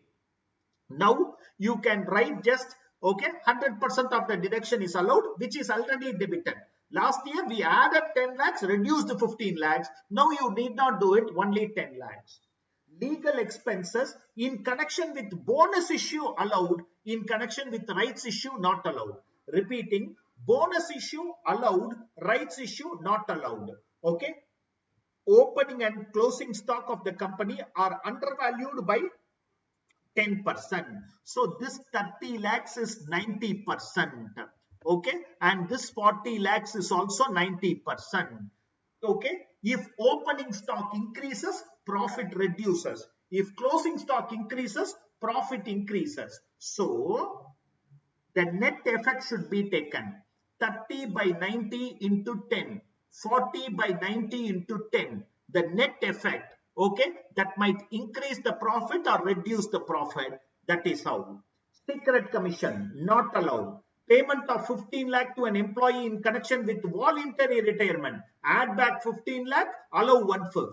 Add back 15 lakh, allow 1/5. The company adopts a policy of providing 5% of debtors in the beginning of the year as provision for bad debts. Sunday debtors amounted to 600. So 600 into 5% they have provided, add it back. Provision for bad debts is not allowed. It is a contingent liability, not allowed. In the question, ellame ignore that. Okay. No tax has been deducted on a sum paid of 12 lakhs credited to a contractor who is a resident firm for some of the works outsourced. However, the contractor has considered the same in his return and filed. You will disallow 30% in the financial year 2021 and allow that in the financial year 21-22. Okay, you will disallow in the financial year 2021 30% of 12 lakhs and allow that in the financial year in the year in which proof is obtained or default is rectified. Even though you have submitted the proof before the due date of filing return, you cannot. First year disallow. Next year the default is adjusted or proof is obtained only in the second year. And remember, you have to pay interest for this till the date of he filing the return. Okay, non-deduction of tax, you have to pay interest. Cash donation to a political party disallowed, and 80 GGB will not be allowed because it is cash donation. 80 GGB will not be allowed. Other information, normal depreciation allowable is 25 lakh, which includes depreciation on new plant and machinery costing 30 lakhs and installed in January 2021. Okay, addition to fixed asset one above during the year includes 25 lakhs on account of machinery acquired for its in-house research and development. This 25 lakhs you can claim it fully as deduction. This 25 lakhs you can claim it fully as deduction. On this 30 lakhs you will claim 10% additional depreciation. On this 30 lakhs, last year in the 25 lakhs, 150% claim பண்ணிருப்பாங்க. ஏன்னா by any chance if you look at the suggested answer, you will get worried one day because till last year the provision is so. Now this 25 lakhs 100%, on this 30 lakhs they have only claimed normal depreciation. We should claim additional depreciation of 3 lakhs. Balance 3 lakhs can be claimed in the next year. But do not forget to reverse the depreciation for this. Addition in fixed asset given in 1 above during the year includes 25 lakhs on account of, so net addition will only be 5 lakhs. We'll do one thing, 25 lakhs into 7.5% reversal. 25 lakhs into 7.5% reversal. So this 25 lakhs normal depreciation minus whatever you have reversed plus 5 lakh into 10%. Instead of 30 lakhs, 5 lakhs into 10%. Remaining 10% can be claimed in the next year. Bad debts actually written off during the year. Now you will write off 15 lakhs because provision is disallowed. Compute income tax payable. Okay, ignore MAT provision. Ignore MAT provision. This is the popular question. Majority of the adjustment are PGBP, nothing very less related to company. Or rather, company in summa or namesake. Okay, every adjustment you have seen is only PGBP. Try to work out later. You can check the answer in the Excel sheet. Tomorrow I will work out and put. Bad debts alone, could you tell again, sir? Sir? The bad debts last point alone, could you tell again? Yeah, bad debts can be claimed, sir. When you have disallowed the provision, they have adjusted the bad debts against the provision by adjusting, like gratuity, how we have done. So you can separately claim this 15 lakhs as expenditure. Epsilon Limited, engaged in the business of manufacturing fertilizers. Its statement of profit and loss account 350 lakhs after debiting the following. Depreciation, add back, normal depreciation as per IT law. They have given particularly normal depreciation because ninga additional compute panna inga information. The company has made cash payment for purchase and expenditure is below. 8 lakh due to strike of bank staff, 5 lakh due to cash. In the 5 lakh disallowed. Okay. 8 lakh is allowed, but next year onwards that is also disallowed. Next year onwards that is also they are disallowing. That is, bank strike or bank holiday cannot be taken as the reason is a given is given. They have deferred it to next year. So in the 8 lakhs during the current year allowed, but this 5 lakh is disallowed. This is that sir? 60D, sir. Rule 60D, sir. Rule 60D. 48.3. Exception to 48.3. Yes, sir. Yes, sir. They have made some amendment next year, sir. Cash payment made to transport operator for hiring of lorry. Transport operator 35,000 limit. 50,000 disallowed. 35,000 allowed, 52,000 disallowed. So 50 and 52 are disallowed. 50 and 52 are disallowed, whereas that 35,000 allowed. 8 lakhs contribution to National Lab. Last year 150% allowed. Now it is only 8 lakhs. So 100% debited. Leave it as it is by writing a note. GST pertaining to 1920 was paid on 5/12/2020. Last year this would have been disallowed because last year it was not paid within the due date. Last year this would have been disallowed. In the current year you will allow it. They have already debited it, no adjustment, but write it. Since this was disallowed in the last year, because it was not paid within the due date under 43B, it will be allowed in the year of payment. So it has already been debited. No adjustment needs to be made. The company has also purchased 63 lakhs from Gamma Limited, in which it's a related company. Market value 58 lakhs, 48 to disallowance. Company has incurred legal expenses. Bonus shares allowed, right shares disallowed. Donation paid to a registered party by account payee draft. Disallow it, later allow it in 80 GGB. Compute the income and tax liability by integrating and analyzing the applying provision. Give brief reasons, ignore bad, turnover. Like that they will give you, don't worry. In examination, they will give you turnover so that you can compute the tax. Ella adjustment to PGBP. There is nothing specific for company and all adjustment are PGBP related adjustment.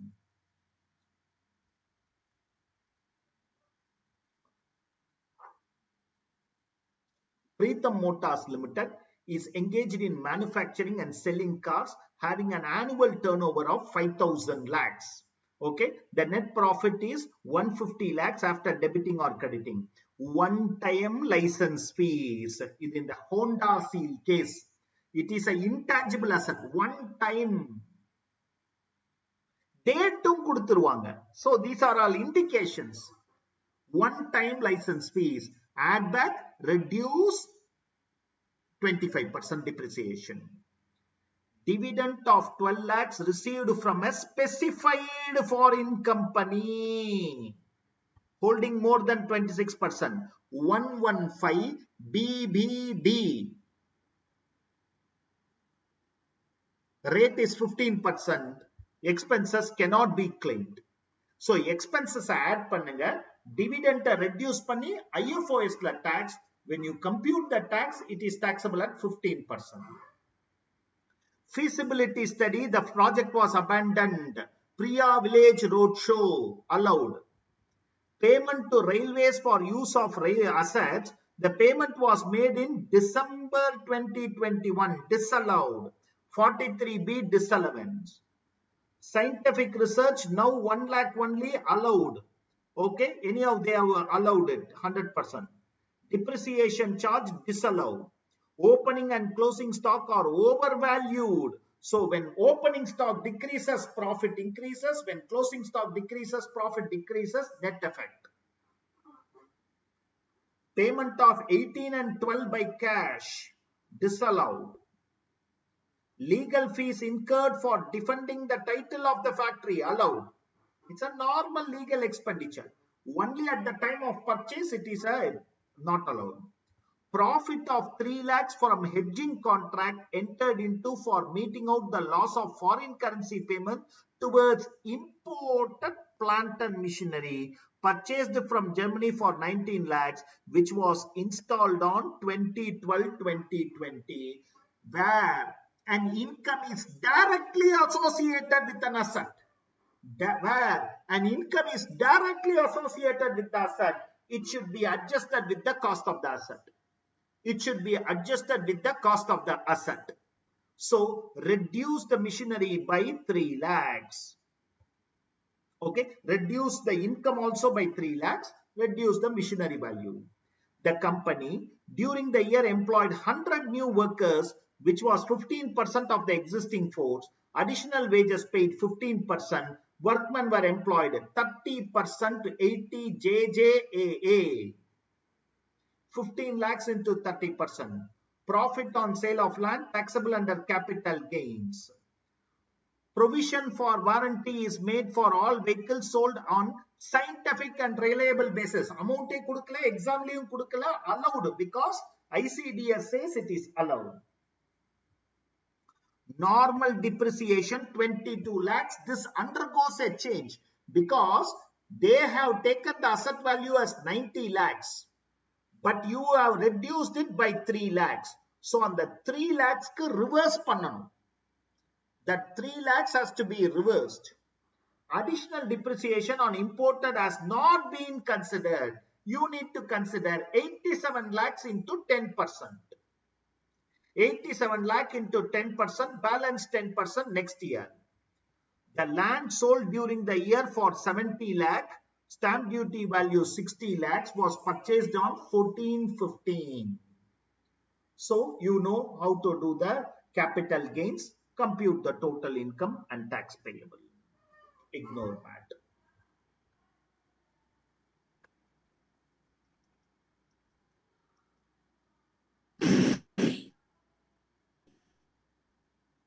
So, Raja, rights and bonus shares, your voice is breaking. legal expense. In which section have they told this, sir?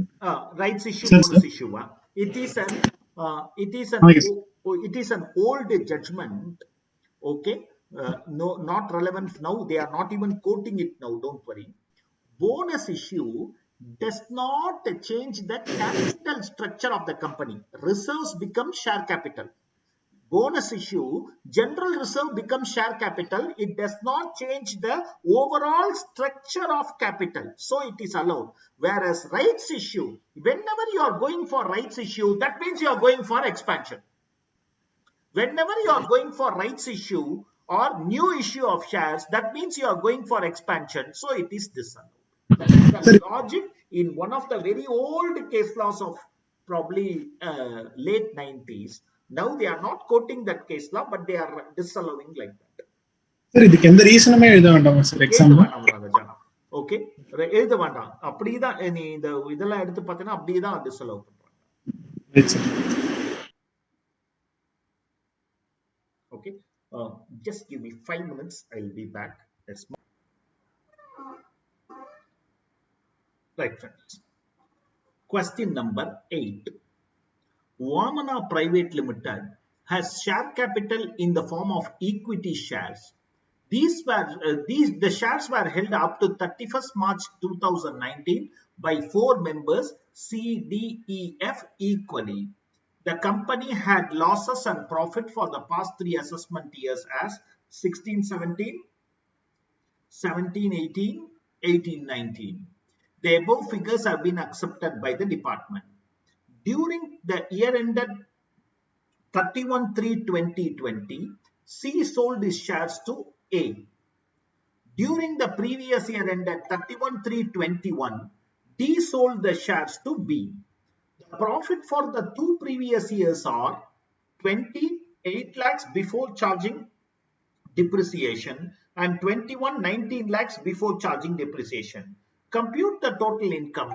Okay, the fundamental point is I am coming to section 79. I am coming to section 79. In the case of closely held companies, mostly private limited companies and unlisted companies.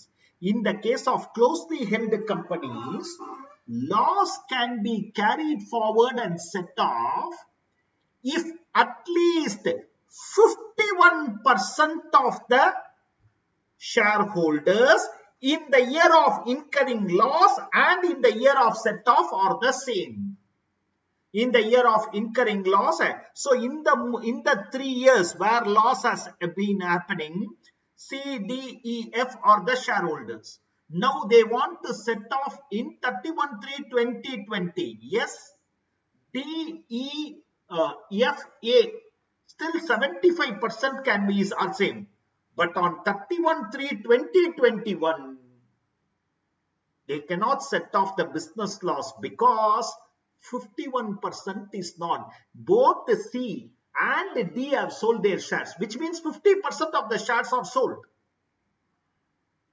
year of incurring loss la irunda two people holding 50% have sold and gone, so they cannot set it off in that. However, this is applicable only for loss, not for unabsorbed depreciation.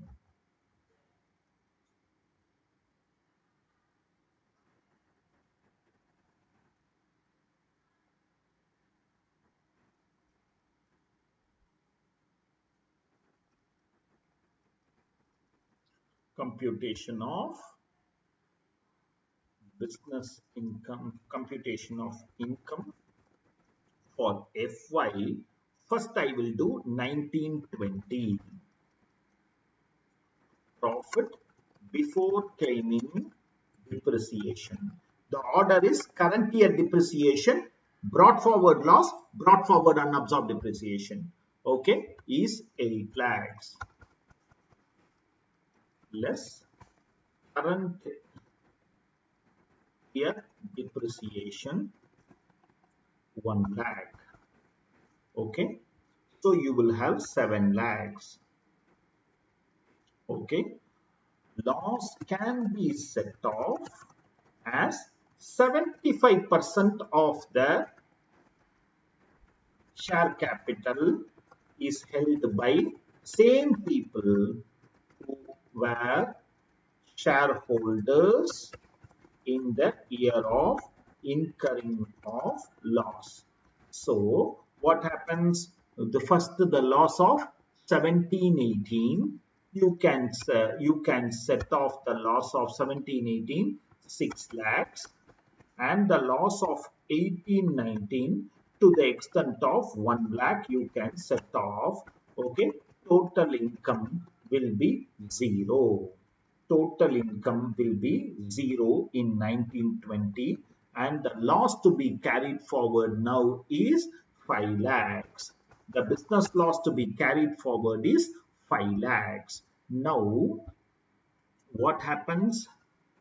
Okay, computation of business income for financial year 2021.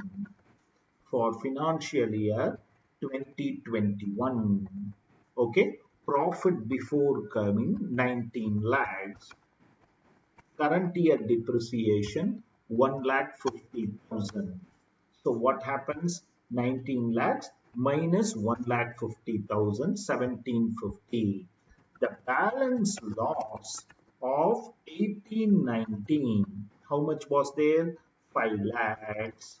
Okay, cannot be set off as 51% of share capital is not held by the same person, okay, who were shareholders in the year of loss. So both C and D, who holds 50% is gone. Only E and F are holding 50%. So loss cannot be. Okay.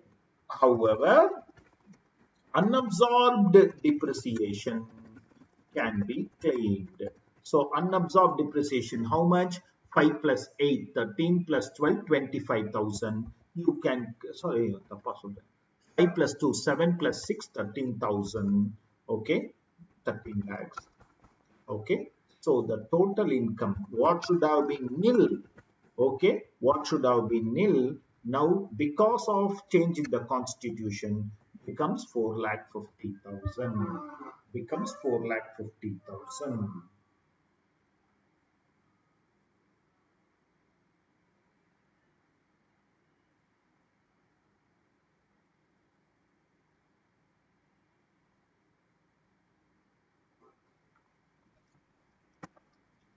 Becomes 4,50,000.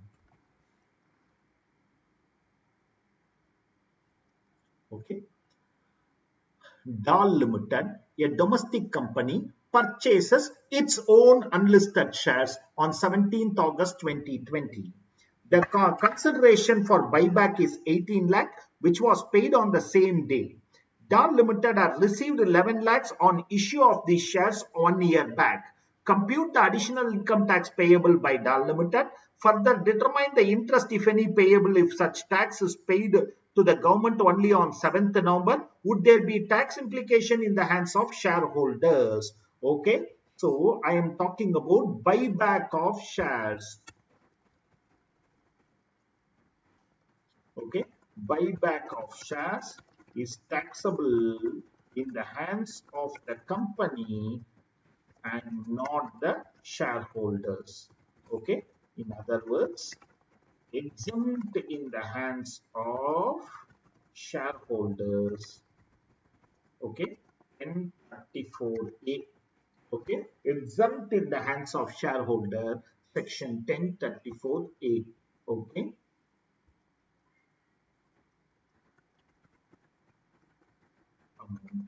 Okay, right?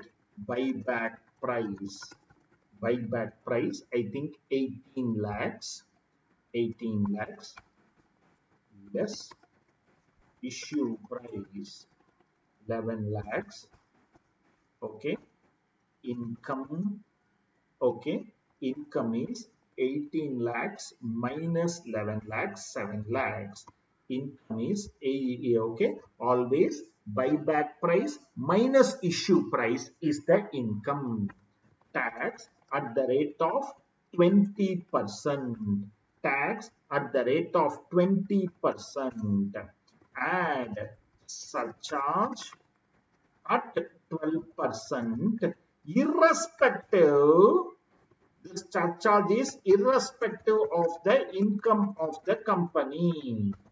This surcharge is need not be the income of the company, may be less than 1 crore also, but surcharge is 12% and HEC at 4%. Okay, add HEC at 4%. Okay, in 4%. Total additional tax payable. Additional tax means other than the normal tax, total additional tax payable. Okay, if at all buyback comes, you can answer it easily. So just want to recollect. Total additional tax payable 1,63,072. Okay, this should be paid within 14 days of the date of buyback. Okay, this tax should be paid within 14 days of the date of buyback. Where it is paid, okay, where it is not paid within 14 days, interest at the rate of 1% for every month or part thereof. For every month or part thereof. என்னைக்கு buyback நடந்திருக்கு 17th August. 17th August plus 14 days. Okay, you should have paid it before 31st August. Okay, interest will accumulate from 1st September. If you don't pay from 1st September, September, October, November, 3 months, part thereof means even one day will be taken as 1 month, so 3 months. So 1 lakh, okay, 3 months, okay. So 1,63,072 into 1% into 3 months. Okay, this is the interest payable.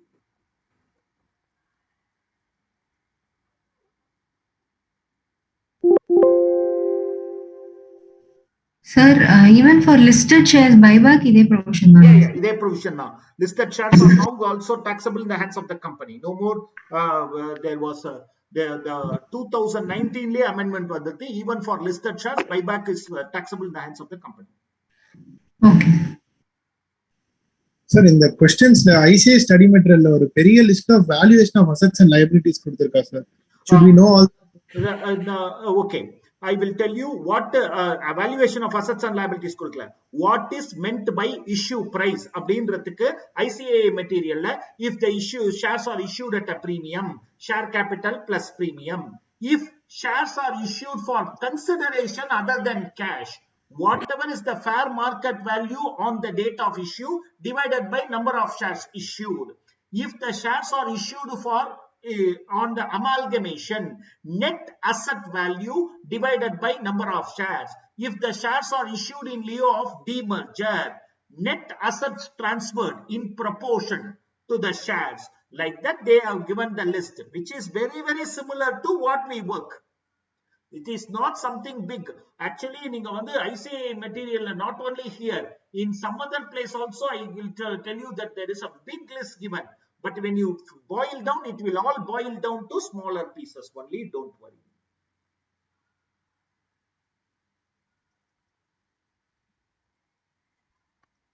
In our classroom, we have worked out a question, regular classroom.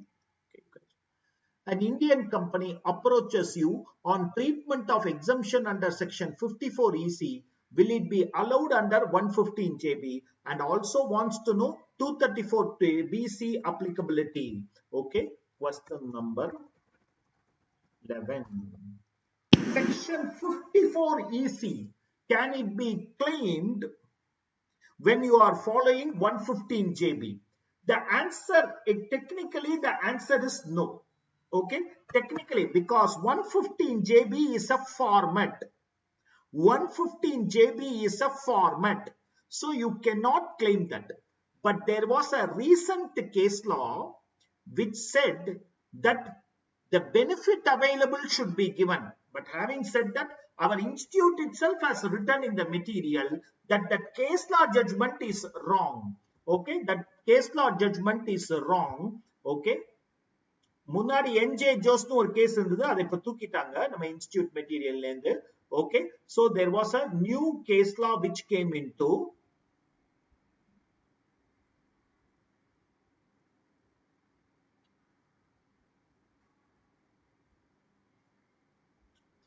metal chromium and okay, assessee eligible to claim 54 EC exemption against LTCG.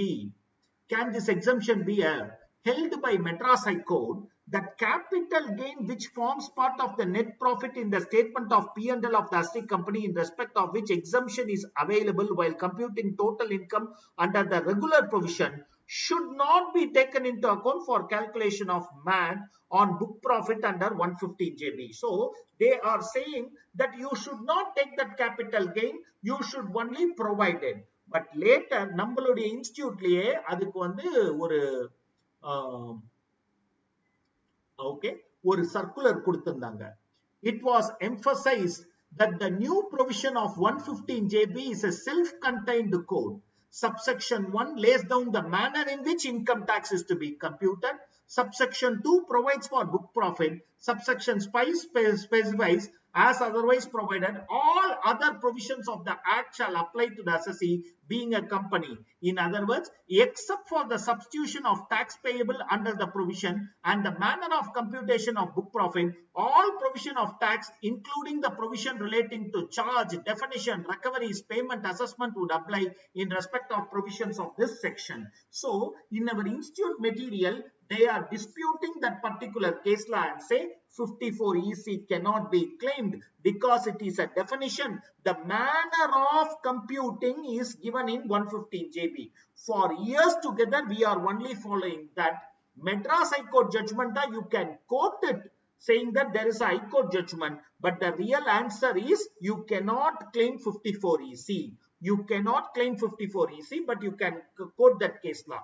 Having said that, I don't think they are going to question because NJ Jose nu ஒரு கேஸ்ல remove பண்ணிட்டாங்க நம்ம institute மெட்டீரியல்ல, which said 54 EC cannot be claimed. Okay, which was another High Court judgment. This is also High Court judgment. Okay, and 234 BC and all can be claimed. Okay, you can keep this as a what I would say extra aspect, metal chromium and plater case. Okay, refer metal chromium and plater case. Okay, 54 EC cannot be claimed in 115 JB as it is format based. Okay, 234B and 234C are tax computation which are applicable for 115 JB also. Okay, because 115 JB tells you how much is that tax. They are not telling you about interest. Interest is on 234B and C. it should be applicable for 115 KB. Adula onnum dispute la. In the 54 EC matram, it is still under dispute, but they have removed a case law. So I'm very doubtful about the question. Okay. A trading company declares a net profit of 16 crore 84 lakh 20,000.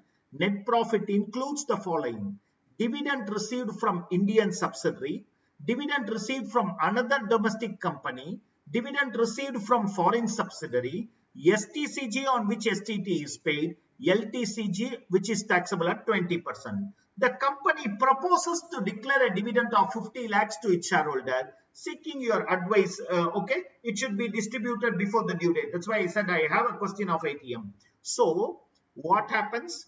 Either taxable at normal rates. Either taxable at normal rates. This is taxable at 20.